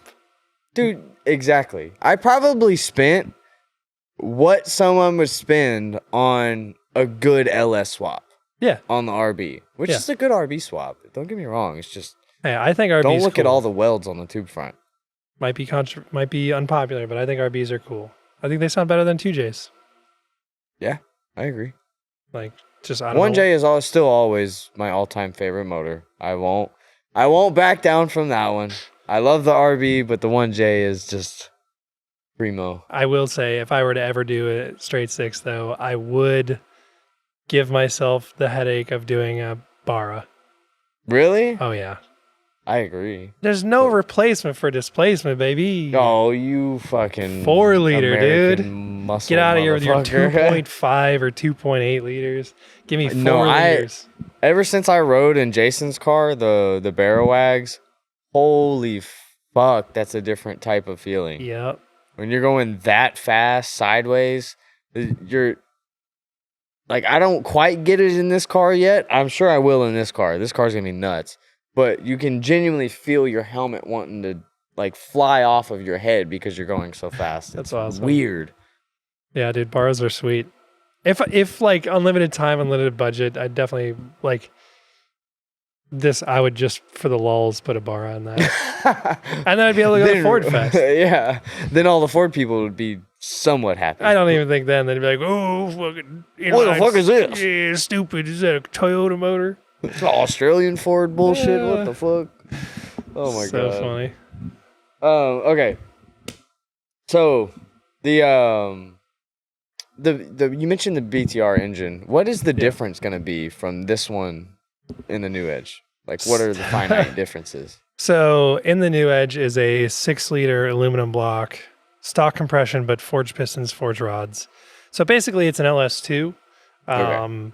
Yeah, so it's just like modified 243 heads. So they have like springs, retainers, a little bit of port work, and then it has a fast 102 on it with direct port nitrous. So like overall, it's like not that impressive. You know, it's just a 6-liter, and it's built for reliability more than anything.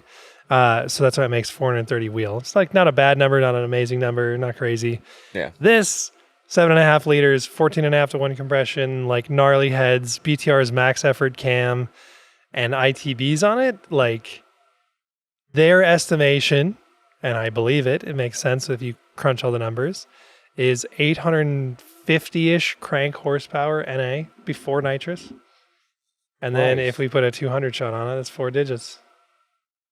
You're gonna shoot for the 4. I mean, you gotta try. If you're already that close, I mean, you kinda gotta have to try. push it. Yeah. But the thing is, the after-tax number, the wheel number, is not going to be there. But 680 wheel horsepower NA plus, you know, I guess 160 wheel on top of that for nitrous if I do a 200 shot. So what is that? 840 wheel horsepower. Jeez. Yeah, So crazy. yeah, it's gonna be wicked. It's gonna be wicked. What do you know or have an estimate of what the final weight number might be? To put it in perspective, a stock CTS wagon starts life at over 3,800 pounds, and a V wagon is over 4,000 pounds, if not more, depending on all the options and things like that. And I am aiming for it to be between 3,000 and 3,200 pounds. Really not bad at all. I mean, I hope For that a we. big fucking wagon? Yeah. Like, these cars are big. Yeah, I'm hoping we can get there. I mean, trying to save everything. We cut out the roof more so that the rear passengers have a sunroof, and obviously take some weight out there. Obviously cut the doors out and everything. The cool thing is we can kind of piece together the weight of things as we put it in, and Yeah. kind of know. So even before I have the cage, like SolidWorks has like that data in it. So if I assign the material to it, I know that the cage weighs 175 pounds, and I know. It's so cool. Yeah. So like it's been cool to like see that. I mean, the funny thing is like I'm dumb for putting the brakes back, like the factory brakes back on it because they're so big. Yeah. But even then, this will probably make some V people angry. I'm reverting to V1 front brakes, kind of. So the V2 front brakes are 6-piston, massive Brembos, 2-piece rotors, Okay. like huge. And but it's so convoluted. The first gen CTS was 5x115 lug pattern, but they're the same bolt, like they bolt on.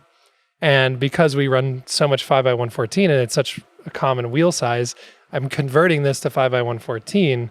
Yeah. So to do Yeah. it easily in the front, I'm putting a CTS rotor on it, or a CTS hub on it. But instead of re-drilling the front rotors, the S197 GT500 front brakes are the exact same as a CTS V1. It's just like mild differences, you know? So me and Matt are going to have the same front brakes. I just have CTS calipers because the ears are a little bit different, but the same front rotors, same pads.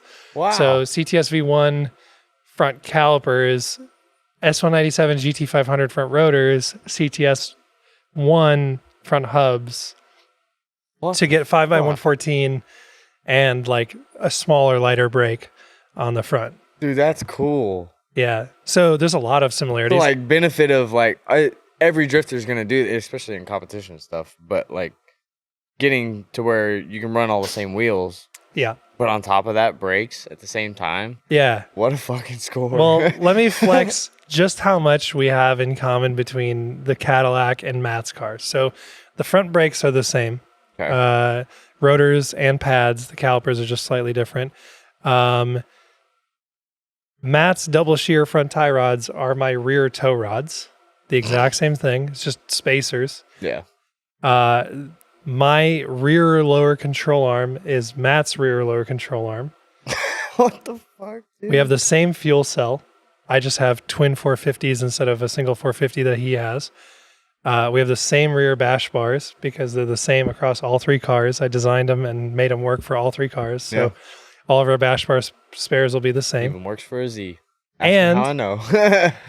Oh, really? Yeah, he said it was from the S197 bash bar. Yeah. And he just had to make, I think the jack point lower or something. Something, yeah. Was the thing? I don't know. It was a little bit different, but yeah, the radius of the bash bar was from the S197. Yeah, that's funny. We do that a lot, actually. Like the Fox bash bar that we just designed is just an S197 bash bar with different plates. So cool. Yeah. And what else is there was? Well, we have the same alternator across all three cars. We have the same power steering pump across all three cars. I have a Ford 8.8 in this, so it's the same gear sets and differentials. So I just tried to like make this as like usable as possible, like with what we had. Right. So, yeah. the only thing is the rear brakes I have to re-drill the hubs and rotors because they don't have the CTS1 rear hubs are a tiny spline axle, so I have to use the bigger spline axle hubs. That's gay. But it's really funny because again, this is going to sound stupid, but the rear rotors are bigger than the front rotors. What? Yeah. What the fuck, dude? But we'll size it with master cylinders and do some proportioning that way so that it won't overpower. Okay. Yeah. Damn. I'm so excited for this car. You have no fucking It's going to be cool. It's going to be cool. And we'll hopefully make a lot of progress here in the future, waiting on a lot of parts. But as soon as the cage gets here and the engine's done, it's kind of go time. Yeah. What more parts do you have to yourself design for the car? I have to finish up designing the angle kit. I already have all the points figured out. So this should have, I think it was 60, it's either 67 or 65 degrees of angle. That's still quite a bit. It's a lot of angle. Average for any big kit is going to be about 70. So yeah, 70 is a stretch. I don't think people realize how much 70 is. I restrict all, like my kit's restricted a lot. Yeah. To probably about 55, 60. Yeah, 60 is like more than usable, like on any car. So even when I had the Super Lock kit, I was like, this is an astronomical amount of angle for a factory VQ car. Like, stupid. Yeah. So I got to finish designing that. And then really it's just like the little stuff, like little brackets to mount the ECU and the control panel. And then I have the coolers and the radiator already like located in the CAD. I just have to design those. Nice. So it's way closer than it looks. It's just that like everything's waiting to be put together. You know, I have all the engine management, all the fuel, the intake, the rear end's done, all the rear suspension's done. Actually, I just made a reel today about all that stuff. Yeah. It was like $30,000 to $40,000 worth of parts sitting in the trailer behind him. Yep. You can see. I think you can see. Yeah, you can through probably the Cadillac. See it. Yeah. Yeah, there's a lot of stuff waiting. But you know, we got the hard stuff done: the tube front and the tube rear. Yeah.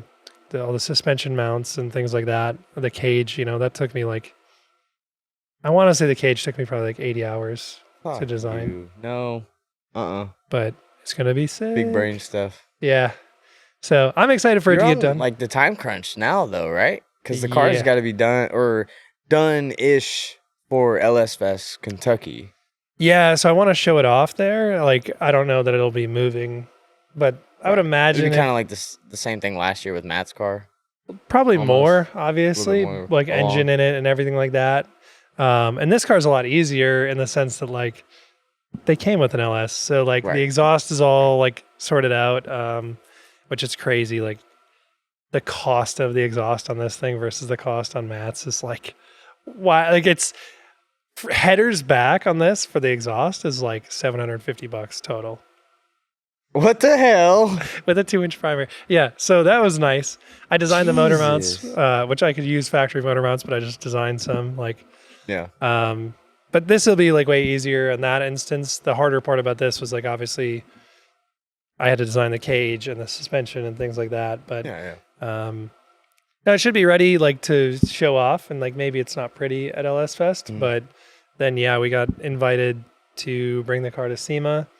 And Yeah. How did that happen? What was like the story behind I guess I'll share that it. opportunity? I mean, the thing is, it's kind of up in the air still, just based on like what I'm able to do. And these people are definitely like, they're definitely like hesitant based on based on the only progress. reason I ask is because like growing up, you hear SEMA, like for one, the bar is set at like I would love to go to SEMA one day, just in general, for like a lot of just average car guys or whatever, truck guys, whoever you are, just because it is the show. Now, obviously, civilian people can come to the show now, so like that bar is a little whatever, right? But being able to have a car at SEMA, well, and that's mind-boggling. The crazy thing is I've never like had like a car in SEMA. Now people get cars in SEMA, they say that, and you can put that in air quotes, and they're parked outside in like the walkways and stuff, and it's just like just because they want to show off their car. Yeah, but half together builds that don't even run. The difference with this one is that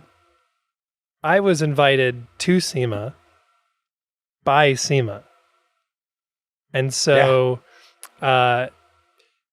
one of the things that like is super awesome is that SEMA has a lot of programs that you can enter, and one of those programs is called SEMA Tech Transfer. And so I'm exposing all, I guess, my secret right now, but SEMA Tech Transfer is a resource that automotive part manufacturers can use to gain access to OEM CAD in order to design new parts. And so with Matt's car and this car, I've designed the entire thing in CAD. I've had the OEM CAD from Ford and from Cadillac to be able to design these parts, and that's why it's so easy to get them done and it works first rip, is that there's no guessing. It's not a scan.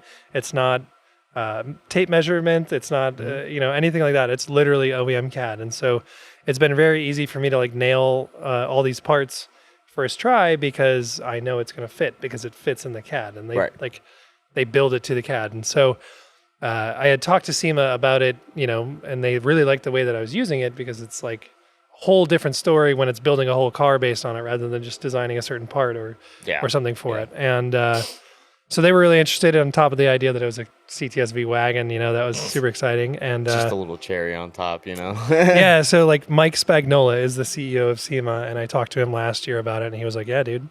And then last year at PRI, which if you don't know, SEMA and PRI are under the same umbrella. And they were like, yeah, so let's get it in there. And so now they've like really been pushing like, hey, do you have anything, like, what's the progress, what's the status, are you going to be able to make it? And so like now it's extra pressure to get it done, and they want to have it in their own it's called Future Tech booth. It's more so for... That was my next question, was what booth, technically, since it is by SEMA? Yeah, so their Future Tech booth is technically for like, alternative fuels type stuff or like what's coming up, but it's kind of under the same umbrella as tech transfer. And so they want to have that in the booth to showcase tech transfer, but also talk about, cool. Future opportunities and things like that. So, really crazy to be like invited by SEMA. It's absolutely nuts that the first build will be this. Nobody's ever seen anything like it before because nobody's ever done it before. So that's exciting for me. It's just a lot of work that I have to do. Well, yeah, of course. Did you ever see yourself like being at this point at any time in your life? Never, like, this is nuts. No, I don't know. It's just, I'm numb to it in the sense that like, I'm more anxious and nervous to like see it through than I am excited that it's possible. It's still almost like it doesn't feel quite that real yet. Yeah, I don't think it'll really, feel like anything until it's loaded into a trailer and headed there. And obviously there's a very real possibility that I could mess it up. So, more than anything, I just feel the pressure to get it done. But it is awesome to be recognized for that and to like have the opportunity. Again, more than anything, I'm grateful. Anybody could do it really, like, and people have built cooler stuff than I have, and and they've used way like I don't know. I just like to me it's just a mystery every day of like how I get to do what I do. But yeah, it's awesome. And That's the beauty of it, though. Yeah, You don't. It's weird. I heard someone say it recently, but the more you try at something, the more it fails almost. Like if you're doing what you love and you just do it on a daily basis, the right things will come back. You're always going to get shitty circumstances, but like, if you try to make something work instead of loving it more than anything, yeah, it almost bites you in the ass every time. I think that's just a kind of like an abstract psychology thing in the sense that like Almost a trying to placebo grasp onto effect. something like super tight is always going to like give you problems because Suffocate it. yeah, I like life, I'm not like, I don't know how to explain it. I'm not like theological, nor am I like. I'm a very psychological person. I love psychology. Yeah, so yeah. But I I'm like, in it.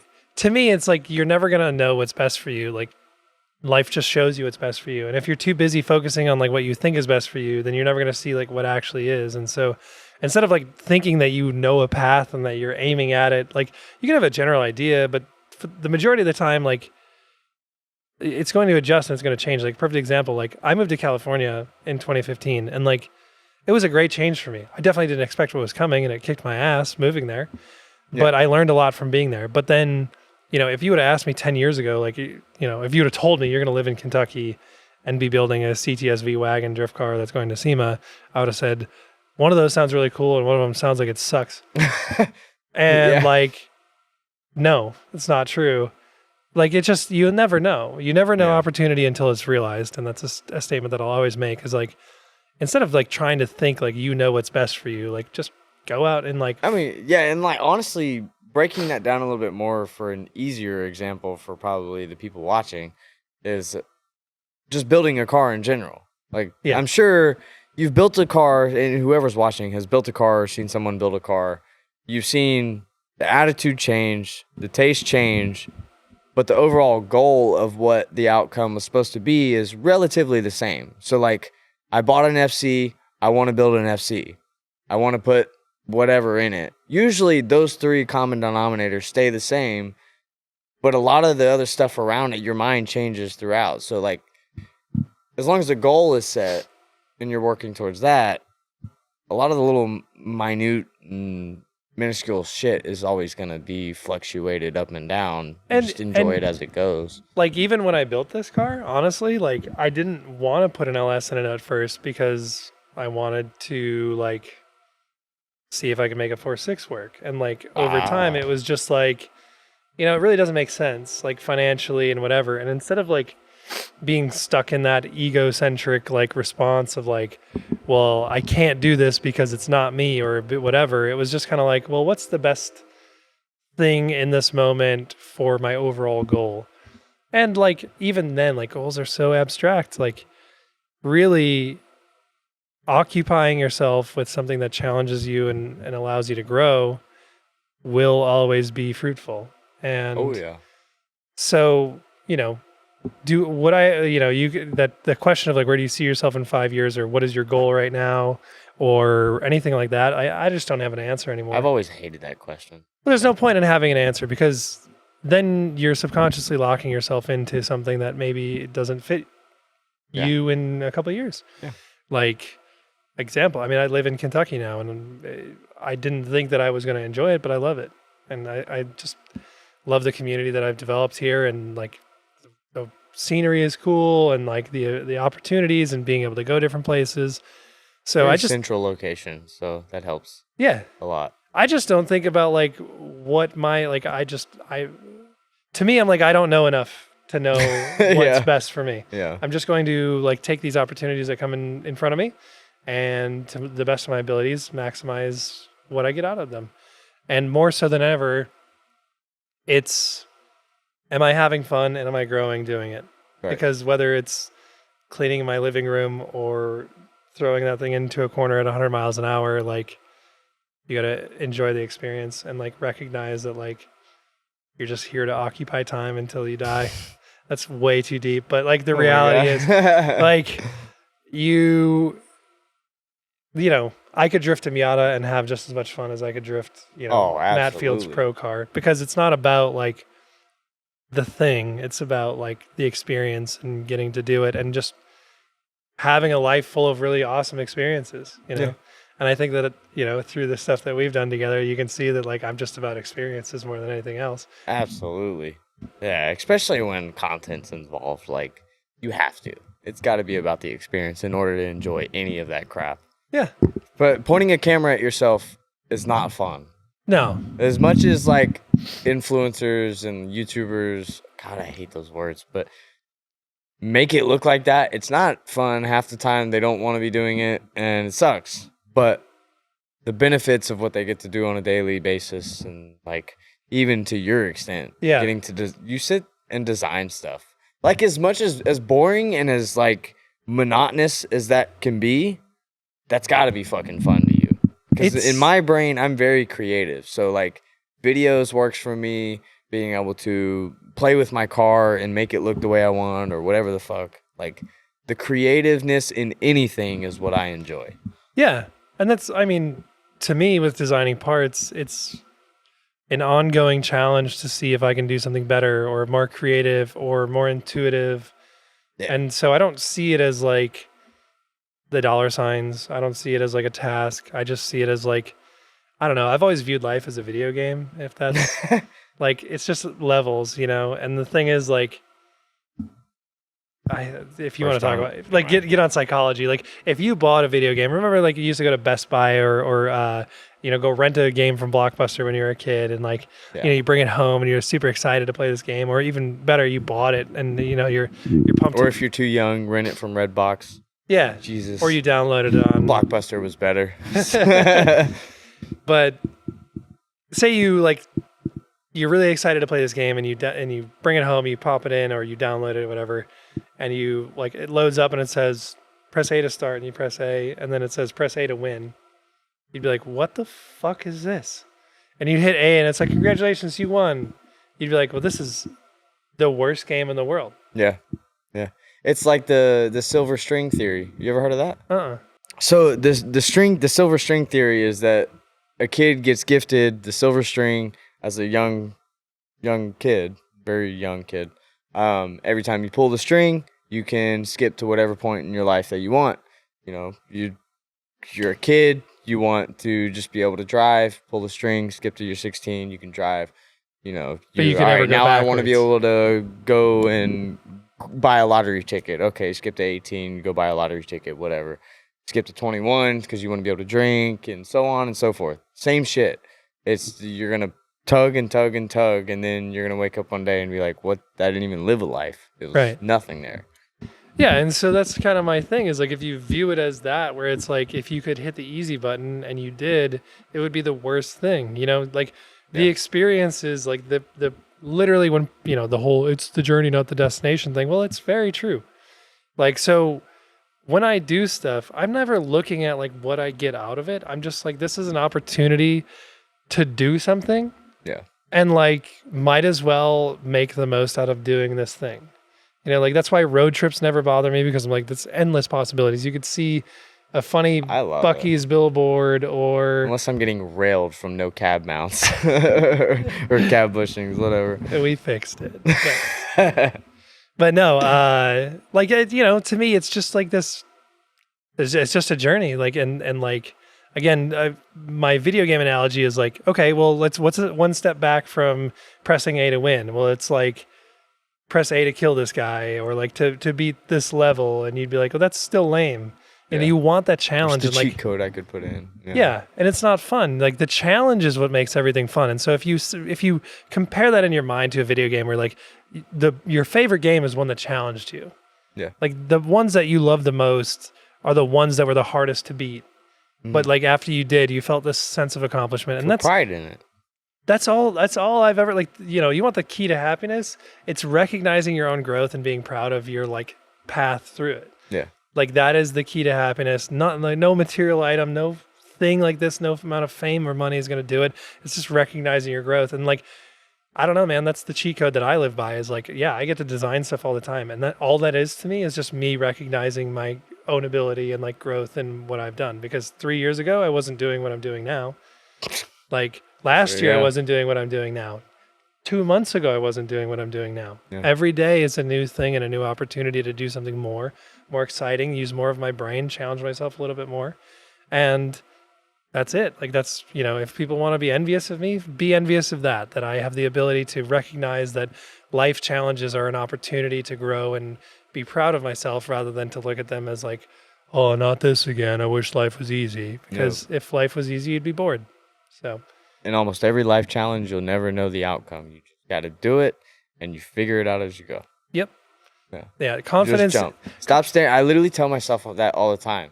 Because I relate it to, I like cliff jumping. That's very, very weird. Cliff jumping, I used to do that a lot whenever I was in high school and shit. But if you stare at the cliff, you'll never jump. Yeah. If you stop staring at it and just jump, you get it over with. It's done. Now you can do it repetitively. Yeah. So stop staring at the cliff. Just jump. Build the car. Well, and buy that toy you wanted. I don't know. Like you figure it out. Yeah, confidence isn't knowing that you're going to succeed. Confidence is knowing that failure isn't going to break you. Yeah. That's the difference. Like, and there's an appropriate level of confidence. And like, I think that like going into something with like, no matter what, like I'm not going to be like, you know, it's not going to be the end of the world for me after this. It might suck, but you know, and that, you know, that's honestly why I don't have like a chip on my shoulder about anything or like, why I don't feel competitive usually. Like I'm just here to have fun, man. Like, and I'm going to have fun until I can't. And that's what it's about. Fun to me is growing. Just, you know, like I designed this, dude. It's awesome. That's cool. It's something like, to be proud of. Yeah. It's super fun. And then like, it, you know, along that lines, like is the awesome community that we have here. Like Matt and Justin and Shane and Corey and DJ, Paris, like, I couldn't do any of this stuff on my own. And that's why that's why I wasn't like able to continue doing it on my own. And like, luckily for me, Matt and Justin were experts in machining and they like, you know, we merged together and now like I get to design and I don't have to worry about stuff being made. And, you know, Matt just goes, here it is. And it's awesome to have that. And to be on this journey with like a whole group of people who have a mutual appreciation and interest in driving cars sideways and riding motorcycles like idiots. It's amazing. That's for sure. And, you know, obviously media dudes who love what we do and get to do cool stuff like go on helicopters and hang out on boats. Dude, and nuts. That shit was ridiculous. So, yeah. All right. Let's get on to the last few questions. So, since you're big on like suspension and like parts and like you have a lot of knowledge in that era, or not era, that sounds stupid, or John, whatever it is, that subject, for any drift car ever, what would you say are the most important parts that every drift car should have that you could get on Enjuku? Well, I'll pose the caveat that like, I do think coilovers are very important. Obviously, I would recommend BCs because I literally have BCs on every single car that I own. That's all I've ever ran, except for the first coilovers I bought for my old Mazda 3. Yeah. There were some Racelands until I went to I got the extreme low BCs. Oh, man. I was that guy. Hell yeah. Now I have BCs on my daily driver, E46, my Aston Martin. Yes, they make coilovers for the Aston Martin. These were custom built, but they already have coilovers for CTSs and CTSVs. Mm-hmm. But I got these custom two-ways made for this. I have another set of two-ways for that supposed to be coming. But no, I would recommend coilovers, but with the caveat that you need to customize the spring rates for a drift car. Off the shelf, BCs especially, are meant for you to drive on the street and have a comfortable but low and like not abrupt or too soft of ride. Like BC kills it at off the shelf street car coilover sets. But if They're you getting better at drift car stuff. no, they have like 'Cause, great. if there's certain cars like a Z, I'm pretty sure they have a drift spec coilover for the Z. That's a BR series. Well, if you hit them up, like for budget stuff. Davey will spec out like Oh yeah, drift- you guys know Davey. Yeah. He was on the pod. Yeah, if you go to BC or even in Juco, we'll do it too. yeah. They'll help you Just out. don't order off the shelf spring rates if you're building a drift car. Like even if you're like, oh, it's a street drift car, like don't. They don't ride bad enough. Like for example, my car, like a Mustang is Right. off the shelf is 8K, 5K. So the 5K is fine in the rear, but 8K is way too soft, especially for an iron block 4.6. It's way too soft. And the same thing with these. Like I had to spec such a higher spring rate for this than what they have for like a street car that like if you buy off the shelf coilovers, like it doesn't, I don't know. So here's my pro tip. If you're going to build a drift car, front needs to be stiffer than the rear, like significantly. It helps with not over rotating. It helps with not wallowing and over the front. It helps with not pushing the front. So I don't really have like a per se type thing, like depending on vehicle weight, depending on engine weight balance, things like that. But you know, for any sort of drift Mustang, like especially for our angle kit where there's no sway bar, 13K with an iron block. If you have boost on an iron block, 14K. Same thing with an S197. I'm considering going up a little higher in the front just because of the RBs. The RB's actually relatively the same weight as the VQ, Yeah. but I have it a little farther forward, and the engine's longer, so Yeah. the weight's just a little off. Yeah. I mean, and that's the thing is like, but you could also buy a pack of springs and try them out. But here's the important thing. You can't buy an off the shelf kit and then think that you're just going to switch springs. There's not many people who talk about this, but when you buy a set of coilovers and custom spec the spring rate out, they're matching the damper to the spring rate that you're buying. So if you put a 16K front spring on a set of coilovers that came with an 8K front spring, the damper is way underpowered for that spring and you're going to get oscillation. So when you order coilovers, if it's for a drift car, make sure you're ordering custom rates for a drift car.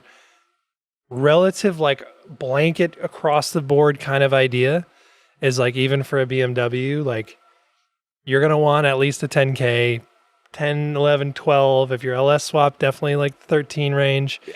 And then like leave the 5K rear. Really what you're after is wheel rate, but I'm not going to dig into that.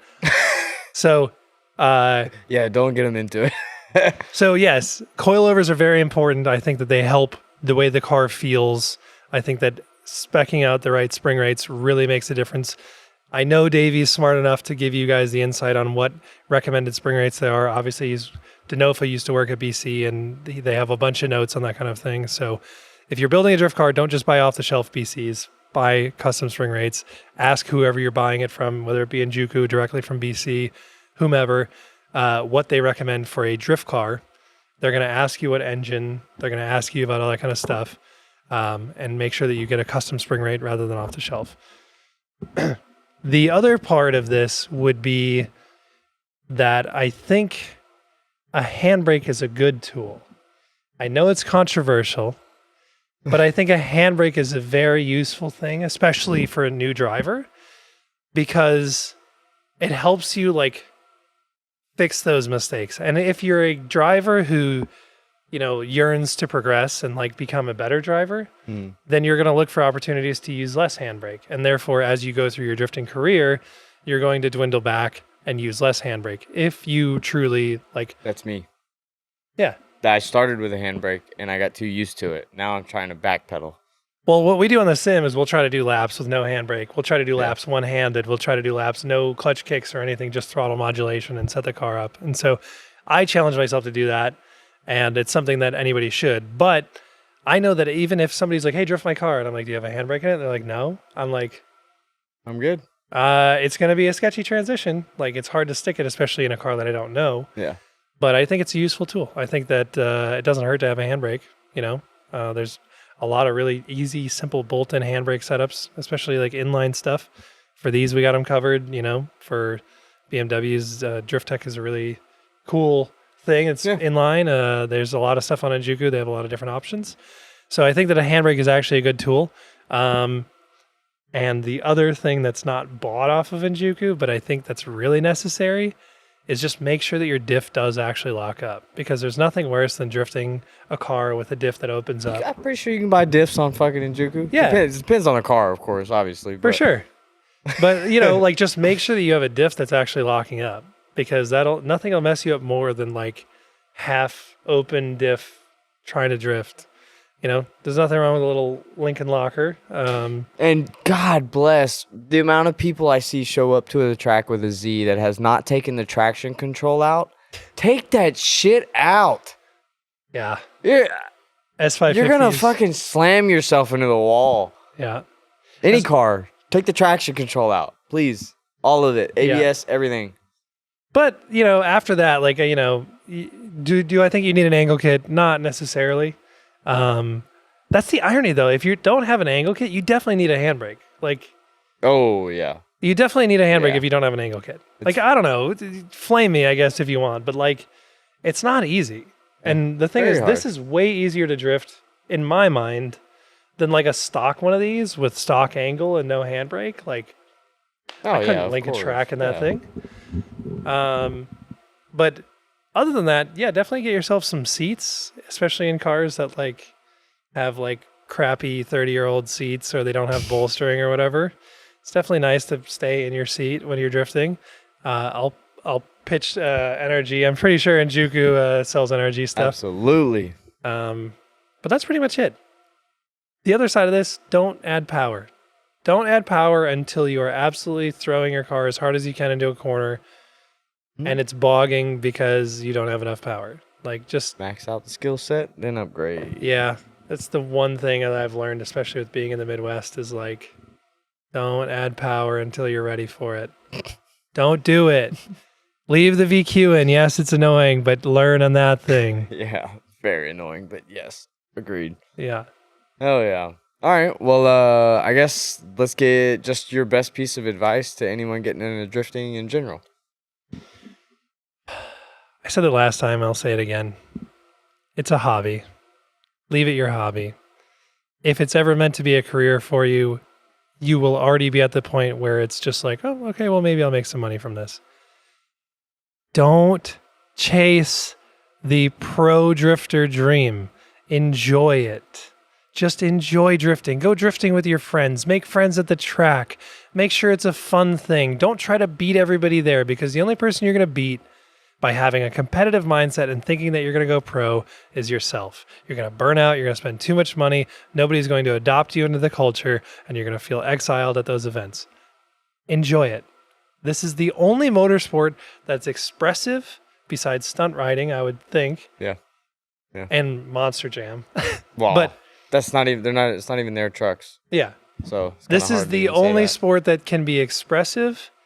It's also just as much fun doing it in a non-competitive setting as it is in a competitive setting, if probably not more, because there's less pressure. Quit trying to ruin drifting by making it a career goal. It's not the NFL. It's you like, I promise you that 80% of the pro field still has a full-time job. Like, this is not what you think it is. You're not getting no $4 million contract, no nothing like that. No. It doesn't exist. So just enjoy it for what it is. And who knows, maybe someday you get good enough and you start getting sponsors and they start asking you when you're going to go to a Gridlife or if you're going to FD, and maybe they incentivize you and then maybe you go. But even if that doesn't happen, that doesn't mean that drifting sucks. Drifting's awesome. I have fun, jumping into somebody's stock 350Z at one of our Beach Bend drift days and like trying to make a lap in it as I do in my car, full tilt nitrous 295s at Texas. Like, it's just a blast, especially because of the environment. Enjoy your environment, make a bunch of friends by trying to make it a career. It's one of the last motorsport you can actually do that. Yep. Take advantage. Hell yeah, I like that. All right, well, let's get, if you had the ability to speak to the entire world, what would your one message be? Kind of what I was talking about before. You'll never know your opportunity until it's realized. And what that means is you're never going to be able to predict your life. And if you're so focused on it becoming what you think it should be, you're going to miss all the things that it could be. Take the blinders off of what you think. You're always learning. We're always growing. There's always an opportunity to change your mind. And that's what life is. You grow. If you like the same things that you liked when you were 16, that's a bad thing. You should be growing and evolving. You could still like some of them, for sure. I still watch Adventure Time, dude. Yeah, open up, you stick in the mud. But you're never going to be able to grasp firmly onto life and make it do what you want. Instead, you just need to like let it show you what it has to offer. And you decide with what it has to offer what seems great for you. And with that comes the whole idea of like, quit being grumpy about what you don't have.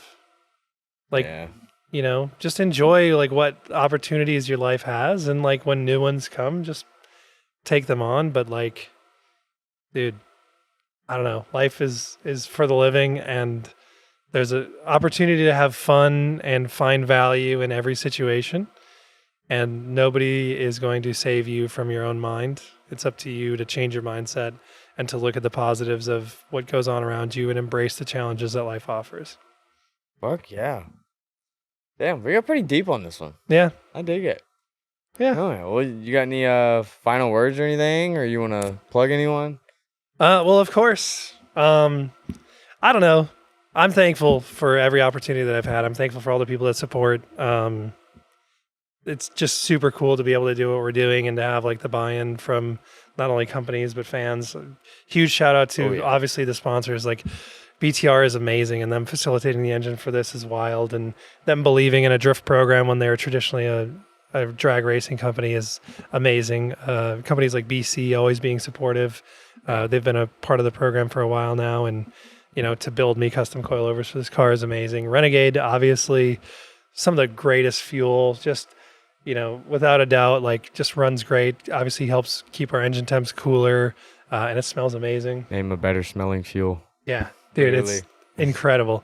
Swear. Dude, I play the sim now, and my brain has this like Pavlovian thing where I smell tire smoke and Renegade exhaust when I'm playing the sim. I'm not even kidding you. My startup on my car is still too rich, so I get an abundance of the smell every time I start my car. It's awesome. Yeah. But seriously, NRG has been a part of my program since I was like green car, stock 4.6. Just a wee lad. Just a wee lad, yeah. Like Jason at NRG is amazing, and they've come a long way over time. Like these carbon fiber seats that we're sitting in, the FIA approved carbon fiber seat that's in the Cadillac right now, they are doing immense things. Their quality of their stuff has gone so high now. I love it, and Jason's just an awesome dude, and they're so supportive. Holly, of course, buying into the program and supporting us in all those ways, and just having a crazy amount of parts that we can use. ESR Wheels being a partner and hooking us up with some sick wheels. Sorry. GT Radial, always having the craziest tires. We just tested the 265s last week, and my lord, it's a cheater tire. 265/35, 260 tread wear, SX2 is an insane tire. If you ever get classified in a comp that has 265 rule, that is the tire, hands down. We have so many partners. ICT Billet comes on board this year. ACT Clutch.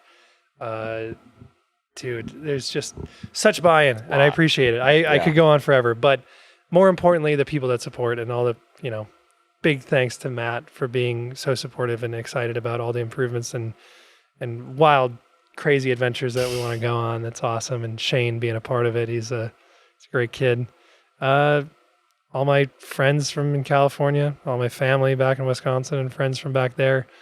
I'm just thankful. And obviously, you know, if you want to check out what we do, Scotty D Race Development, Instagram, Facebook, website. We're on Njuku. We're on a bunch of different stuff. Check us out. We do content. And Dawson. We do content too. Yeah. It's not just parts. Dawson, my media guy. Really big ups to him for coming along on all the journeys. And I don't really have anything else to say. I'm just thankful. I know that nothing is guaranteed, and I don't want anybody to think that I am cocky about anything. I feel blessed every single day. I'm having a blast. Life is awesome. And I hope we'll get to keep doing it. Absolutely, dude. Hell yeah. All right. Well, yeah, I guess that's all we really got for this one. Hell yeah. So thanks for letting me come intrude for this Yeah. and keep you after hours and everything. No, we're Very good. nice. It's Friday. I don't got anything else to do. It's Friday. Ain't got no job. Ain't got shit to do. Play that clip real quick. Oh, Oh, all right. But yeah, that's all we got for this one. I really do appreciate it. Do me a favor, drop a comment and let me know who you guys want to see on next. And any ideas you got for upcoming episodes. But next event I think I will be at is still no, not Immersion. Should be Drift Mansion. So you can't come. Sorry. Anyways. Gridlife, Wisconsin. Yeah, there you go. But yeah, I really appreciate it. Don't forget, look below the video and hit the subscribe button if you haven't already. That's all we got. So see you each and every Sunday for a brand new episode. Thanks. Adios. Stacking way up to the ceiling. Trust no bitch, can't catch no feelings. I've been taking long flights from the Bay to Ibiza. Hit home runs, I'm a ball like Jeter. I just want fuck, then I leave her. I'm a young pop star, call the boy Justin Bieber. Got a little money if you want, I can teach you. Whole life a movie, you can watch it in theater. Stacking way up to the ceiling. Trust no bitch, can't catch no feelings. I've been taking long flights from the Bay to Ibiza. Hit home runs, I'm a ball like Jeter. I just want fuck, then I leave her. I'm a young pop star, call the boy Justin Bieber. Got a little money if you want, I can teach you. Whole life a movie, you can watch it in theater. We in the bag of the band, shit like a sauna, she working a sweat. Told her come over, bring her and her friend. Put her to work, gotta earn in the rent. Fucking so good, she should pay me for.